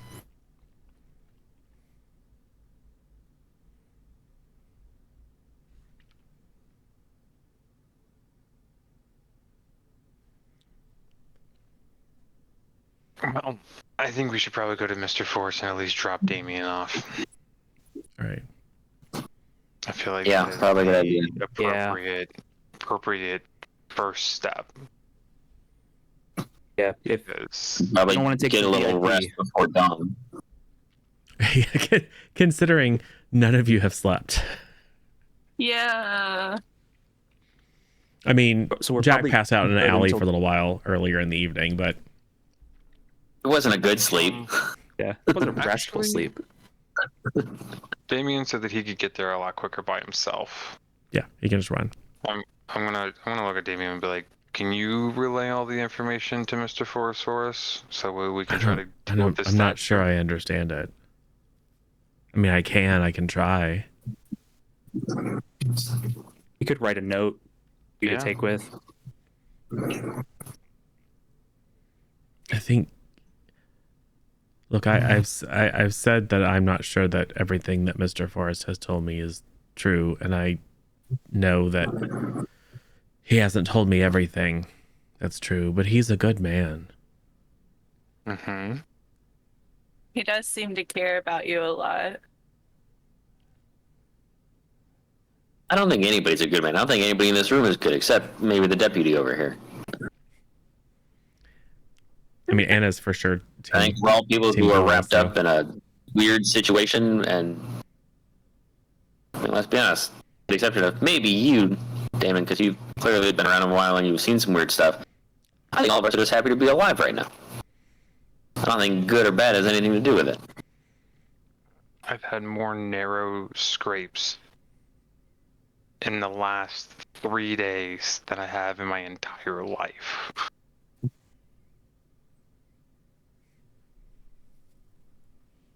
And the first time was kind of rough too. I don't know yet which one balances out. Well, I wasn't there for the first one. The first. Oh yeah. It was It was Ron. Ron. Yeah.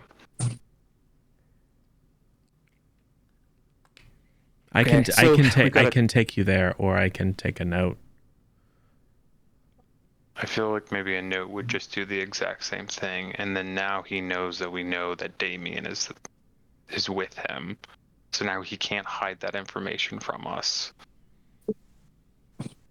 Well, what? Or we go back with Damien and we can get potentially some additional information out of him, and then he can keep us safe so we can all Take rest. a nap. Yeah. And then there's the benefit of actually having a conversation with him, just on the off chance that blowing things up doesn't actually close things. It makes it worse. I mean, we can always blow him up if we have to. Please don't blow up, Mr. Forrest, says Damon. We're making no promises. I feel like I'm inclined to agree, but I'm neutral. I only have 2 sticks left, guys. Can we look at the deputy? All the more reason to go back then. We need to get more dynamite. Wakani will say that there's no dynamite laying around here. Well, Don't even look. You don't have dynamite? What kind of a sheriff's office is this? You're welcome to take some additional ammunition, but please leave all police property here.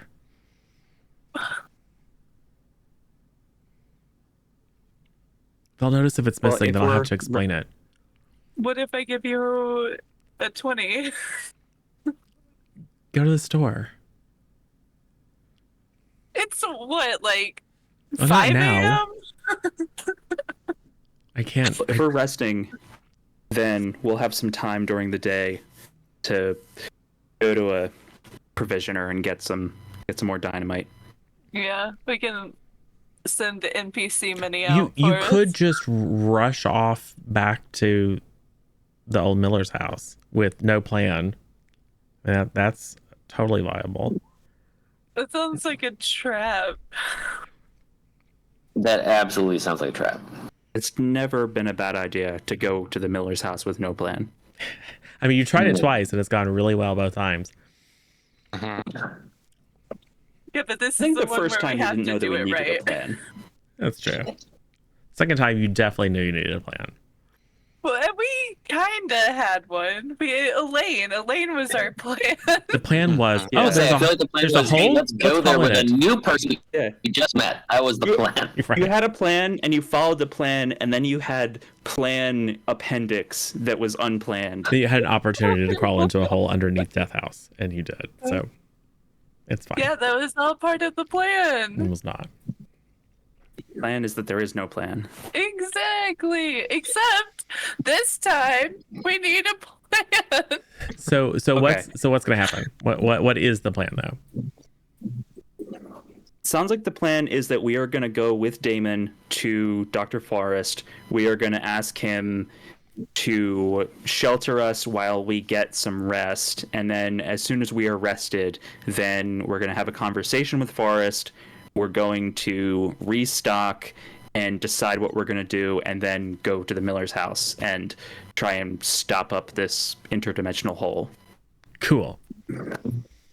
So, the deputy will kind of shoo you all out. And we'll say you hear the door lock behind you. Because you probably should have locked it in the first place. You head back to...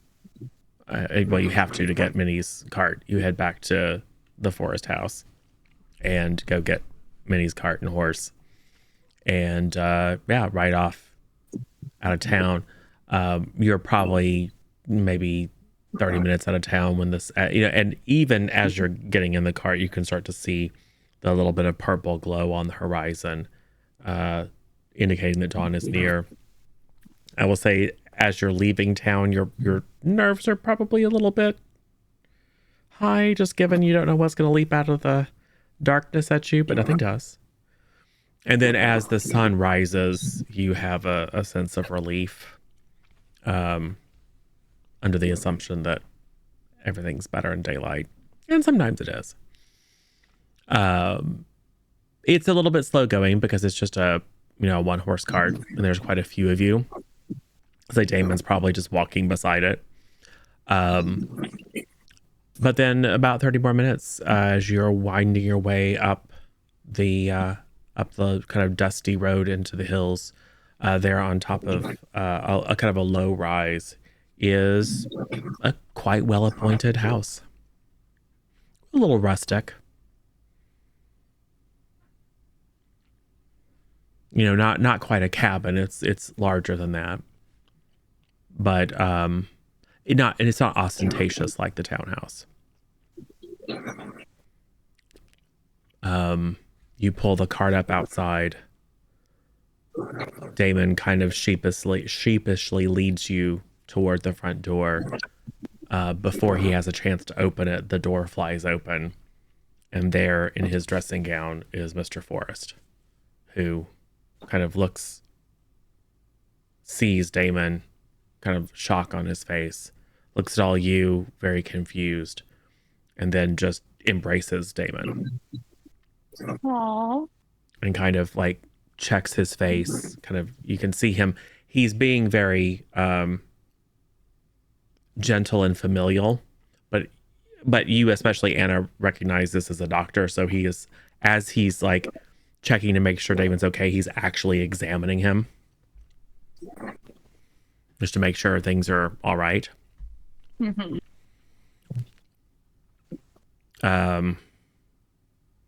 And then Damon will say, "I'm sorry." And Mr. Forrest said, we'll talk about it later. You should go clean yourself up while I talk to our guests. Well, come on then. And he will turn around and head back into the house. Follow him. Yep. Mm-hmm.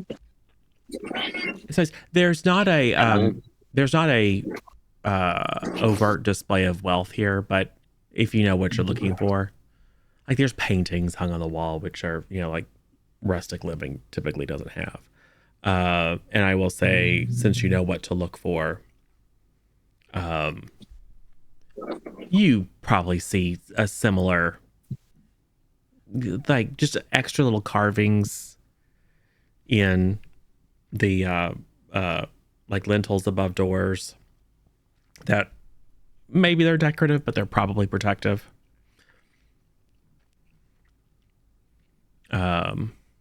So yeah. He sits down and looks at you all expectantly.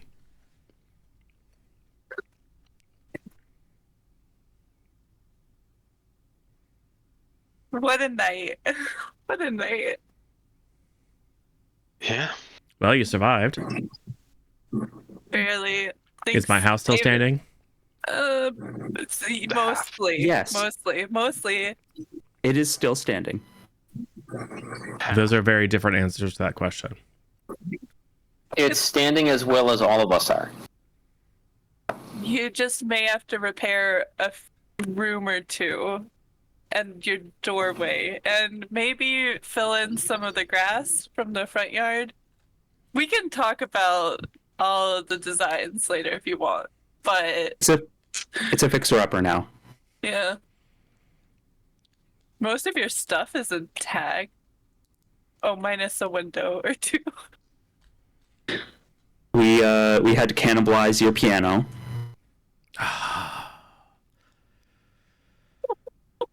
You've got some bullet holes in the, in the plaster. It wouldn't be the first time. Some stains. You're gonna need a new pantry. Yeah, your pantry is ruined. Might as well just dig a new one. But still standing. Yes. Well, good. Yeah, Well, the the words house did is the still work. standing. Good. The words did the work. Oh, they almost did it. They really tried to rip those things down. Well, but they I think could. I might have borrowed a few of your ruins. So Real curious about that. But as long as no one did anything foolish like open a window or a door, they should have kept them out. Yeah, that would be good. yeah, that would be great. Well, I have a sense that you're So were expecting you- to have a conversation. Might as well start it off. So Damien, I'm gonna assume it was his room upstairs. Yes. He told us, I mean, look, he did, although a little suspiciously, he did kind of help and save our lives as well. And we talked to him a little. It was a wild time. He told us how you saved him and helped him, and he's not like the other Mr. Twisters that we've been dealing with. And that's all fine and dandy, and that's good because, you know, we did come across him a little bit in our research about the Tillmans living there, you know. He told us about them You have being been busy. cursed. Yeah. I go to the library. uh,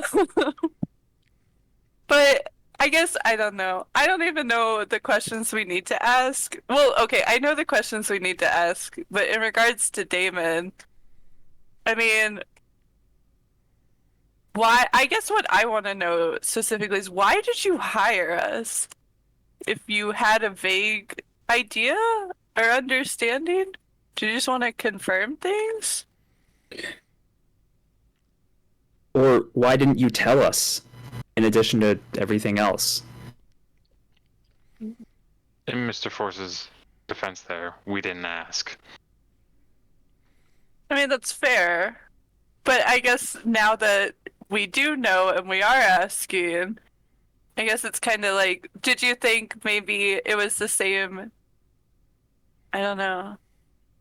Because obviously what happened to Damon is very different than what happened to the rest of everything, you know, under that house and that's come out of it. Is So it? how- I don't know that.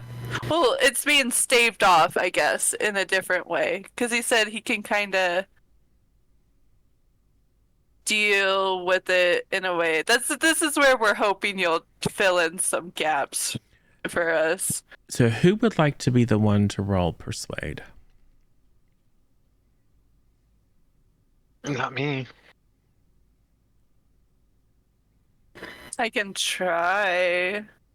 Got a 10 over here. Yeah, that feels. I feel like Anna was the lead on that.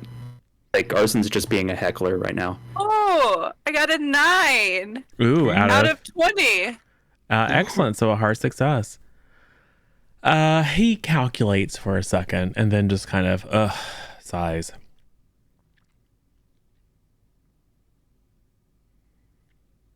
I became interested in what happened out at the Tillman place through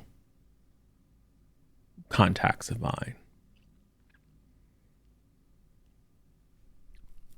who suspected that there was more to it than just ordinary madness and murder, poisoning. that there was some sort of nefarious influence at play. Friends of mine who have dreams that sometimes reveal truths. Friends of mine who cast the cards or read the bones or get insights about the future from the flights of birds, patterns in charred wood, began piecing together whispers, rumors, that something not entirely natural was to blame for what happened out of the Tillman place. And indeed, whatever it is that has plagued that land, because I'm sure you know, and if you don't, I'm happy to tell you, the tragedy that befell Damon's family wasn't the first unusual event to occur out there. The previous owners, the Coulsons, disappeared, probably murdered. Another example of seemingly upright individuals, good Christian folk, going crazy, killing, torturing, kidnapping. And there were rumors among some of the natives that that land was bad somehow, that their ancestors had forbidden them from camping there. And I became interested in Damon's story as the survivor. I thought that perhaps he might, even in his adult state, have some sort of additional information about what's been going on out there. So I went to Pueblo and I met him. I've never seen such a kind and pure young man who was also so troubled. And I became convinced that although his mind might have been wounded by the events that he experienced, that there was some lingering evil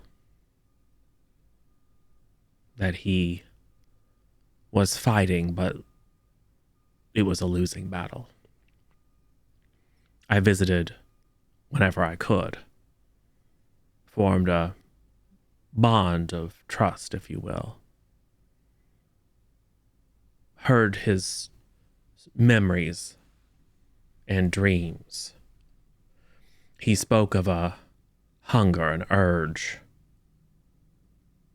that came upon him whenever he was near other people. He begged to be sent away from others. He shrunk from all contact, as if in fear that being close to other people would make him lose control, as if whatever curse it was that was preying on him would get the better of him at last.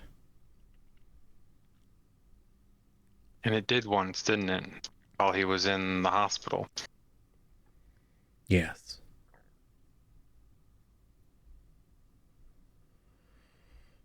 There was an incident. The details are not important.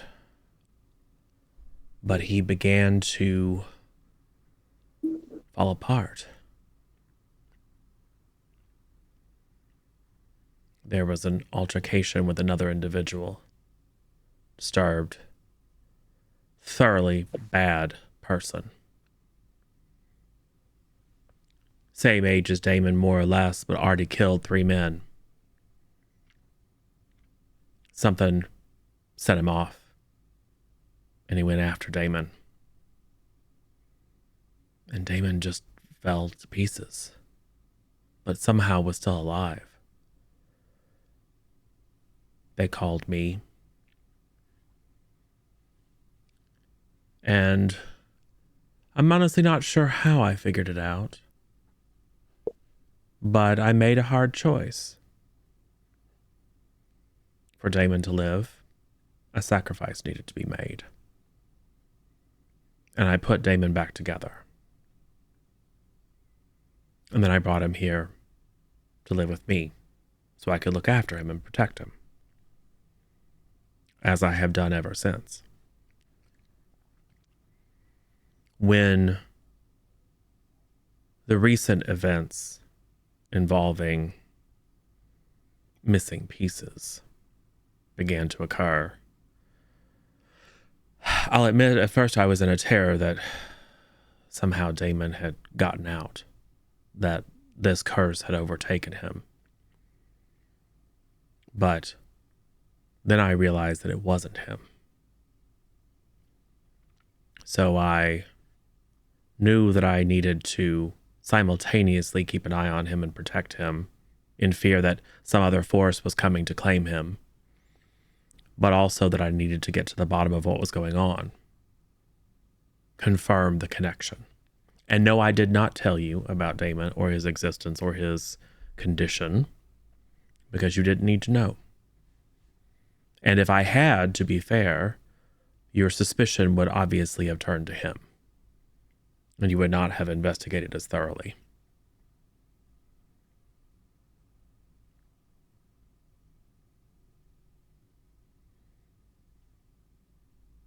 Makes sense to me. You That's didn't fair. want to cloud our judgment.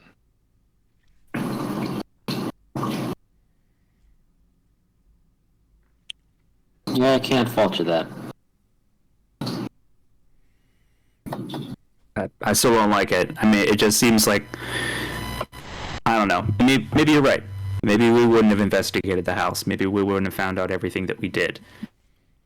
You know, but missing pieces from bodies around town and what you know goes on with Damon, that it's too similar. It just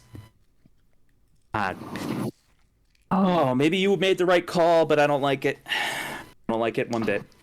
I mean, think about it. I mean, we checked his hand. It's not your hand, so it's not him taking body parts. It's something else. But I mean, we don't know that they're not connected somehow, just because it wasn't him literally doing it. It's true. I think of it as an infection. An infection that, as you know, Anna, infections can develop in different ways. I think the process in Damon was slow, perhaps due to only incidental exposure, perhaps due to some quirk of his constitution. But clearly, it affects people in different ways or doesn't affect them at all. And I'll give you a very pointed look. I don't know why it doesn't, but that's fair.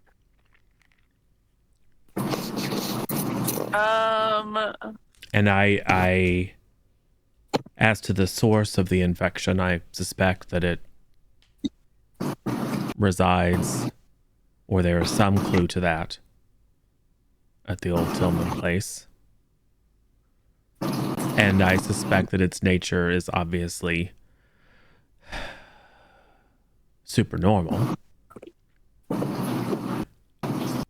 But as to its source, I cannot guess. Ooh, about that.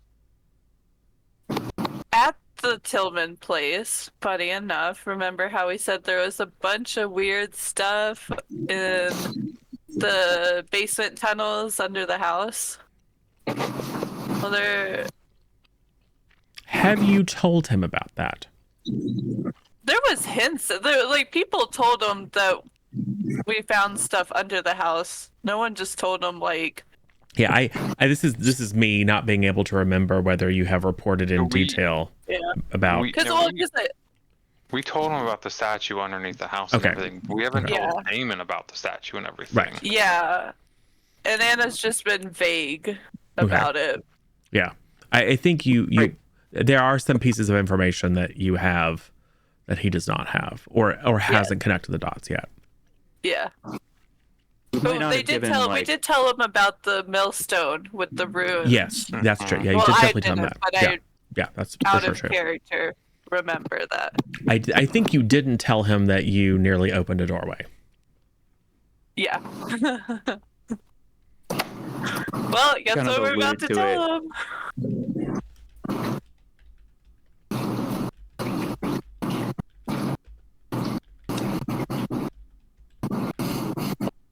So, what do you tell him? Well, so at the Tillman's place, we found that millstone, grindstone thing with all the runes on it. And then we went under the house, and I know there was that statue. There were a bunch of ghouls down there. Our time kind of got cut a little short, but before it did, there were a bunch of runes on the wall, and they kind of, I don't know, it's a big blank spot in Anna's memory, I feel like. But, like a, I guess, out-of-body experience more so than I mean, actual memories. you were literally insane. Yeah. But there, on the statue, the runes continued, and when I traced my fingers, I guess it kind of opened up the doorway for about a few seconds. But then I was stopped, thankfully, because that would have been really bad. But we were talking to the deputy, Joaquin, and he said we have to close the door from both sides. So there's like a portal doorway underneath the Tillman house in the form of a giant statue that is also movable while you're navigating and piloting it through insanity. And then you will probably ask a few questions of someone else to get a little more coherent. Like what? I don't know. Piloting that sounded, statues? like, really. But yeah, in your defense, you were literally insane at the time. So tell me more about this door and closing it. Well, admittedly, that's what I was hoping you, or all of us using all of our brains together, could figure out. Because we know how to open it, but if we don't, they said if we don't close it from both sides, they're just going to keep trying. Whether that's through the statue or through the words on Madame Celine. Like, I guess they kind of got a couple of options, but this is the best one at the moment. And I think they need, and I'm going to point to Anna, I think they need her because she attempted to try to open it underneath sanity.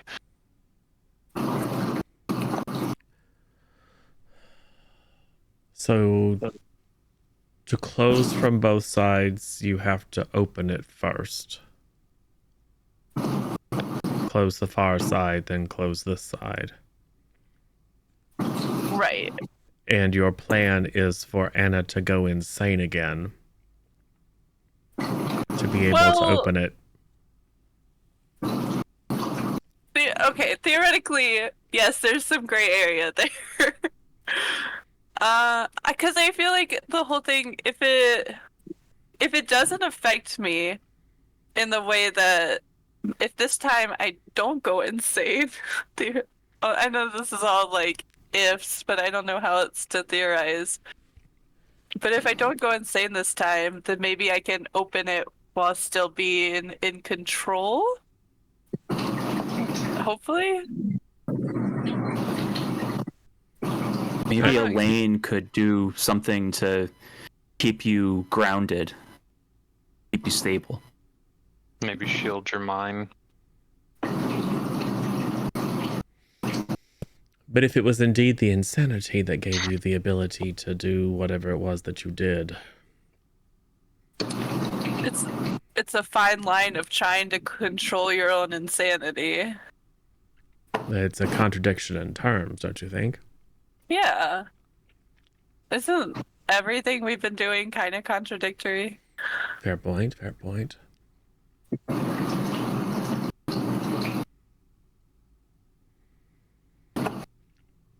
I will simply say there is one sure way. Yes? We assume? If Well, Madame that's- Selene is also a key. Hmm.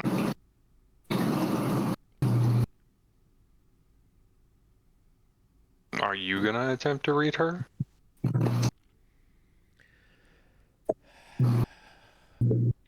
My preference would be to protect Damon. And hope that if you are successful in sealing this door, that will relieve him of his affliction. And if it does, I may be needed. The physical consequences of doing so might be unpredictable. My skills might be required to see to his health and safety.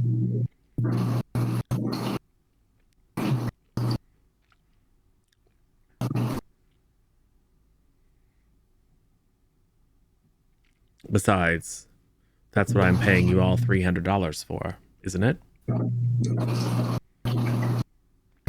Successful conclusion of your investigation. Yeah, that's fair.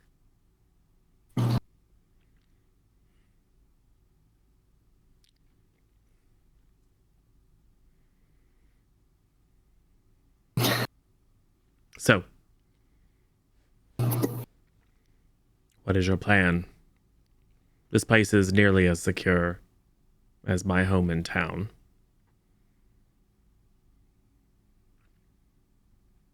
It is or is Is. Okay.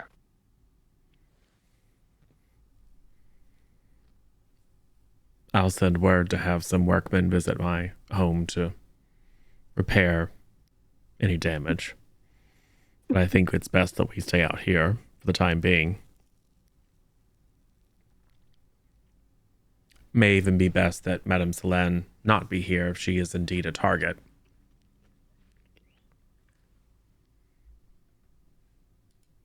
Maybe we take Madame Selene with us. Someone's gonna have to carry or cart her around the entire time.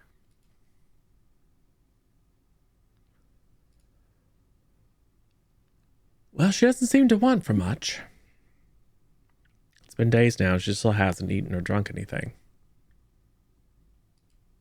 Any change since yesterday, or since last night about like the letters on her? Anything? No change. They seem to be fully formed. Hmm.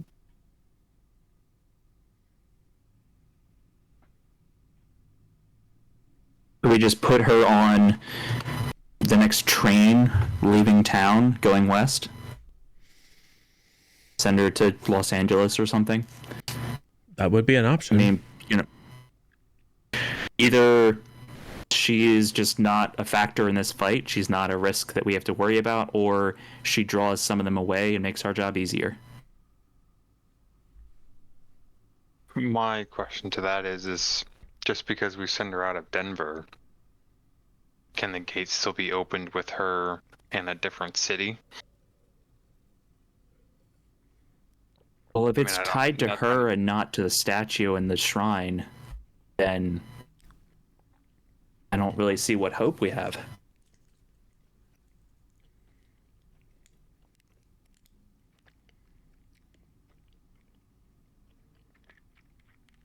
I mean, I feel like at this point, if like what Mr. Forrest said is that she hasn't eaten or drinking anything in what you said, a few days.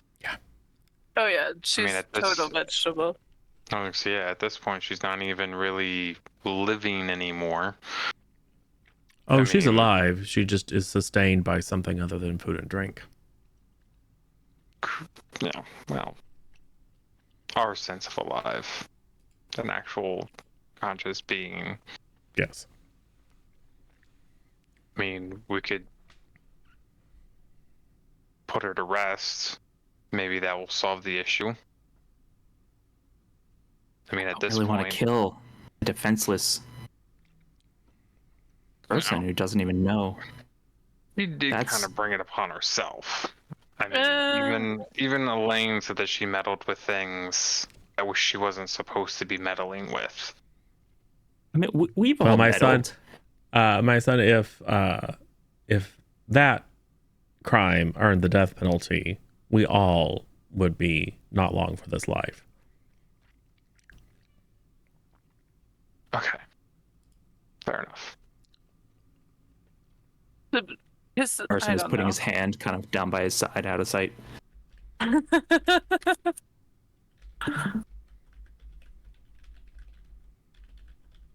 Oh, I think we lost Jack. He's got low batteries.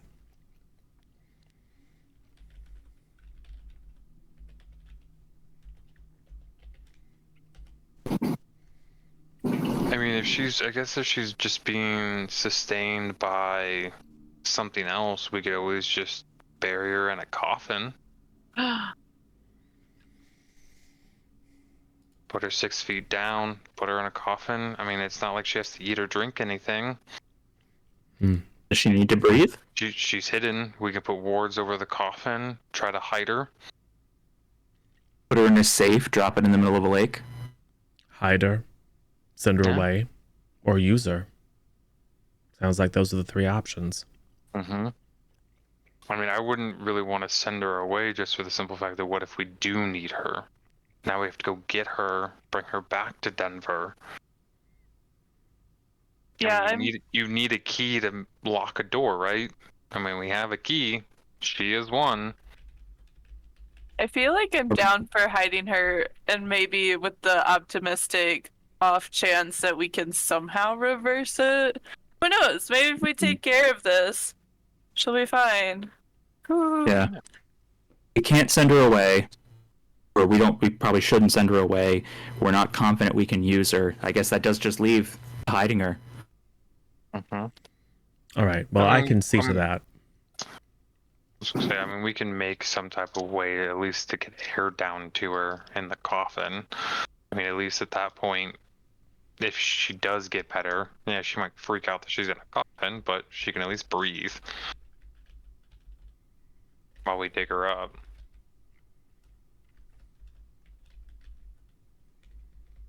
That works. So we hide Madame Selene. We all go. We try to open the gate without going insane. We get through to the other side and either see if there's a way that's obvious that we can close it or destroy it from the other side and then book it back through the door back to our side. And Sounds there's like more of a plan than we've had in a while. I mean, it is a plan, which is more It's of a something. plan than you've had in a while. Yeah, there's like 20 different question marks in there. And in that time, we do also have to take a sleep and shower and eat food, so we can also. Shower. There's no shower. Well, Yes. the equivalent of Yes. cleaning up dirt and grime. And There are a couple of guest rooms here. Easy enough to split men and women. And there's some wash basins and things like that. There's a little stream that runs down on the back of the property. So yes, you can, and you're probably all just like super exhausted because you haven't slept and you went through some stuff.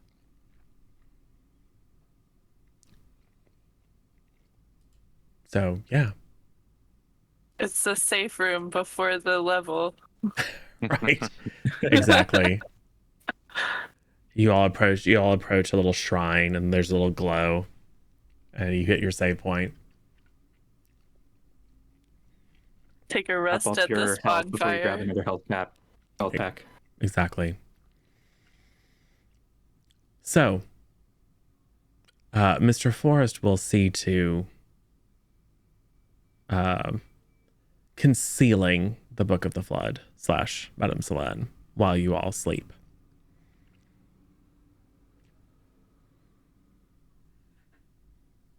Clean yourselves up.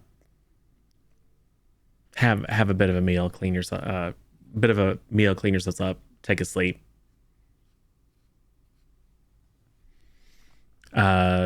Is your intent to stay up a little bit and then sleep more or less through the day and the night, or are you going to wake up and approach the next phase at night? We should probably approach the mill during the daytime. So if we do have to fall back out of the tunnels. Boring. Yeah, daytime sounds like a good time to do anything. You don't want to go Yeah. at night when the ghouls can just roam free? Are No. you sure? No, Yeah. absolutely Yeah, no. that sounds fun, but Hard pass.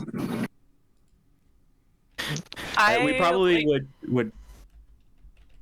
Oh, I was just gonna say, I like to play on easy baby mode. That sounds like hard mode. If we could get like 6 hours of sleep, and then, like mid-afternoon, head over there, and, you know, it'll probably be like dusk by the time we finish there. But if we're not done by dusk, then I imagine we have a lot of problems and we probably failed. Yeah. And once you're underground, it doesn't matter whether the sun's out or not. Cool. Well, I think that means you, and you're probably 2 hours away. Because you'll probably have to cut back through town. So, we'll have a scene before Anna goes to sleep. Mr. Forrest will request a private audience with you.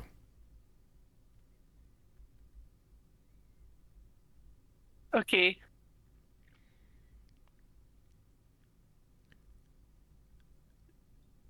I have spoken with Damon, and he has shared his feeling about you.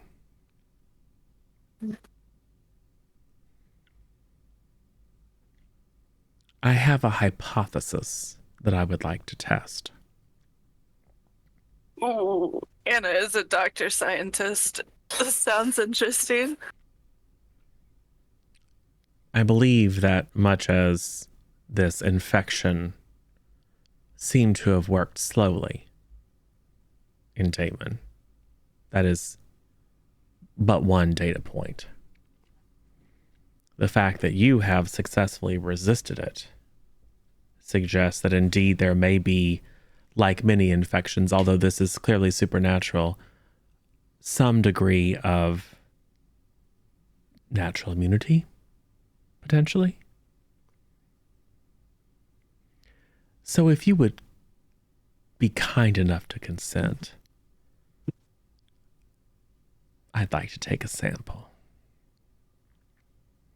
Like a blood sample? Yes. Oh, sure.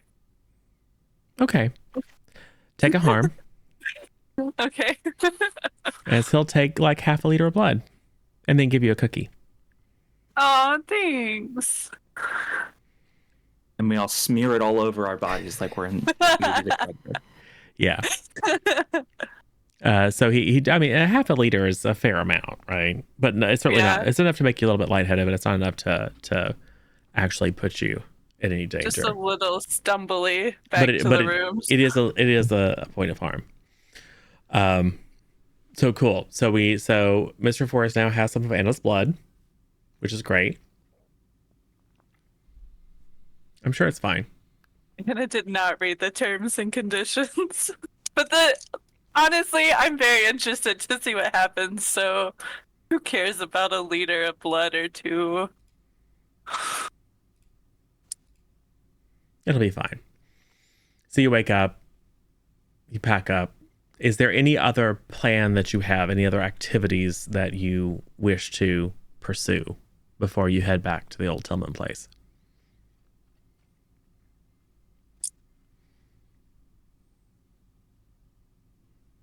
I would say Felix would probably get with Elaine and see if maybe we can't enchant some of our weapons.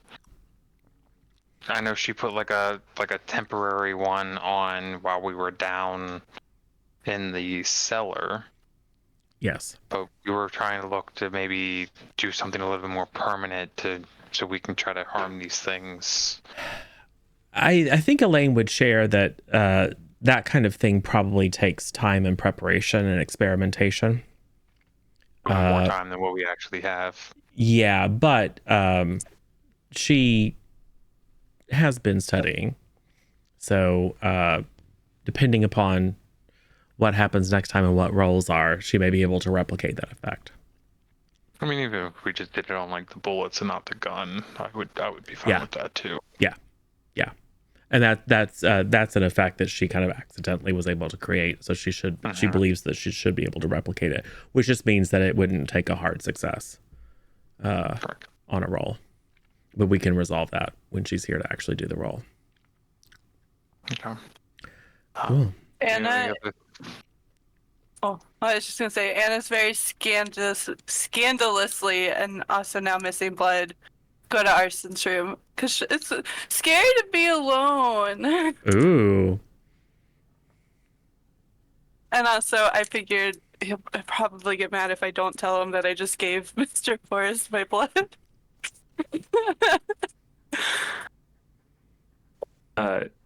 When you come in, he would be examining the hand again. Now that he has a moment to himself in privacy, he is just like flexing it, and he's not making it glow again, but he's just kind of like interestedly looking it over, like all over again and again in a new light, like he hadn't seen it before. I do think you're on to starting the world's first portable night lamp. Whatever that was, I don't know if I should do it again. This is weird. This shouldn't be possible. Like, do you I know feel that differently when you use it? No, I mean, how many months, how many weeks, how many sessions with Handler did we go through? And we could barely hold each other's hand. And like, I would look at my own hand in the morning and it would be like a spike of dread. And then ever since this happened, it's not that it feels different, it's that it doesn't feel different. It feels normal. It feels right. And I don't like it. And none of this is right. None of this is... We can't do this again. We gotta stop doing this. I mean, I think retirement sounds like the best idea ever, especially theoretically. You know, we do have to finish this, but then we have like $600 between the two of us to just retire. Yeah, that'll keep us afloat for a while. I mean, I don't know if we could just get a cabin.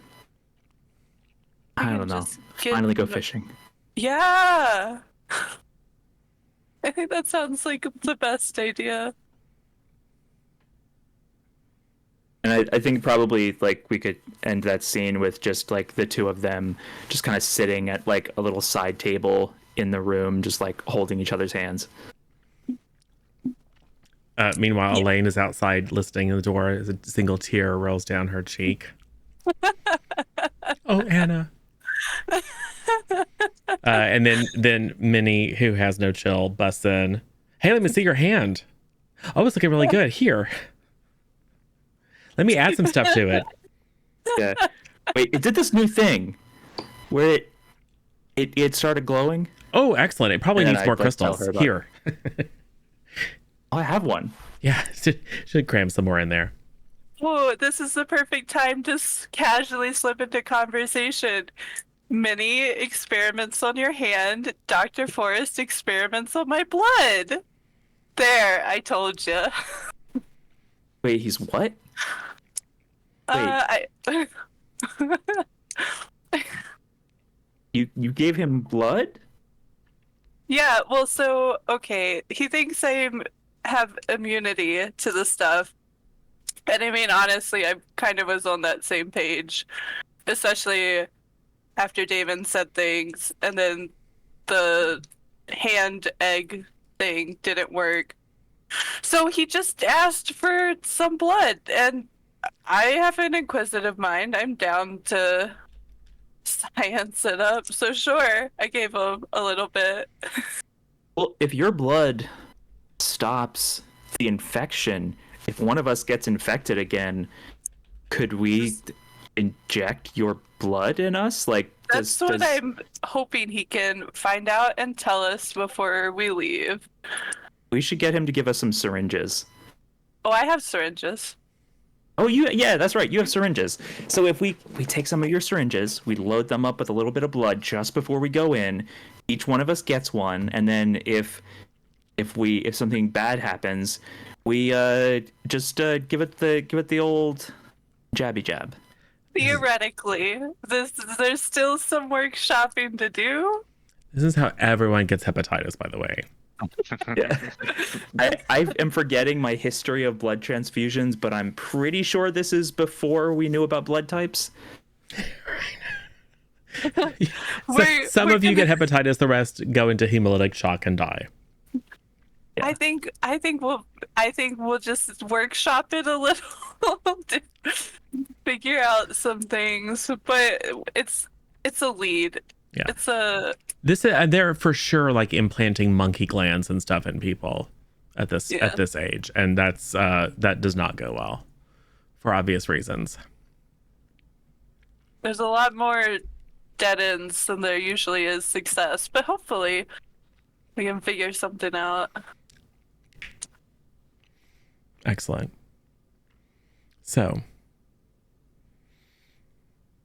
you leave, head back into Denver. Pick up more dynamite. All right. Oh, yeah. Buy some more dynamite. How much is it per stick? Oh, It's I cheap. don't know. It's cheap. It's like $0.25 a stick or something. I think that's right. That was what I was remembering, was quarter a stick. Yeah, it's not it's shockingly inexpensive. All right, so I'll buy 8 sticks.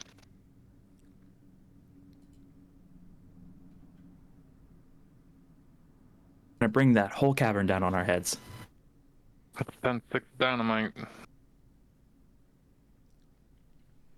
Cool. That's one way to retire. And Blaze of glory. A long retirement. and you are, lest we forget, not bringing Madame Selene with you. Right. Cool. No, we're leaving her in a safe place. Yes. Probably. Hopefully. We don't know. Who knows? It's probably going to be fine. So cool. Yes. So you are in Minnie's cart. You stop by the general store or whatever, pick up some dynamite. You replenished your supply of bullets and shells at the jail, and rattle your way toward the old Tillman place as the sun begins to go low in the horizon. It's starting to work its way down behind the mountains as the shadows get long. You do have some daylight before you, but not much. Probably best be quick.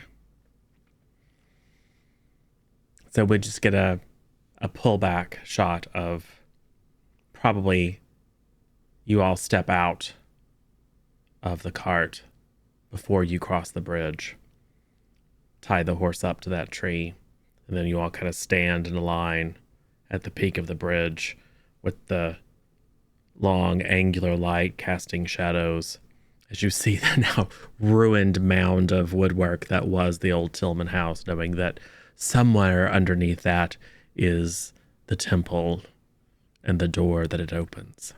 And I think we'll close there.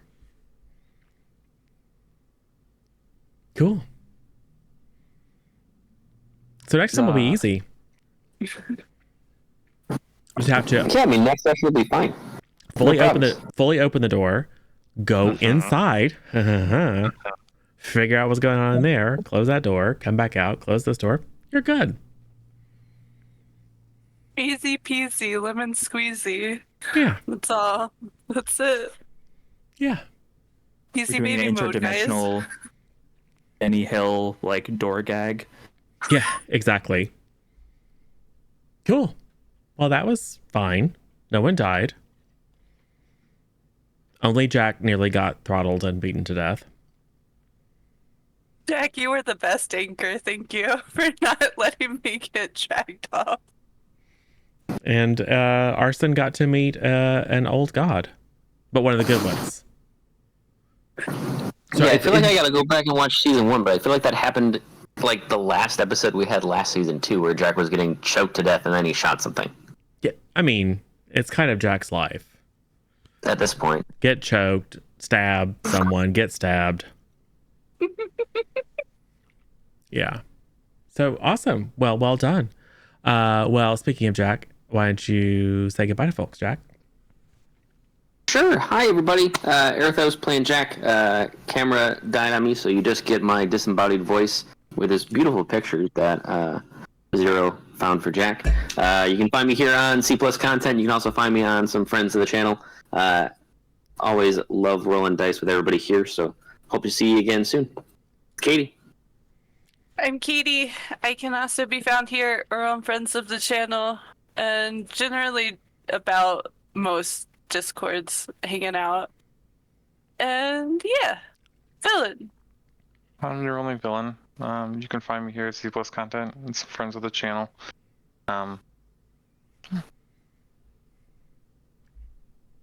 Jeff?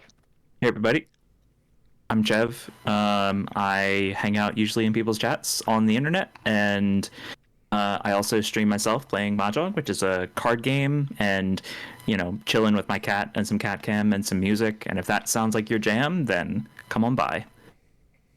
Awesome. Well, I'm Zero, obviously, because it says so right there. We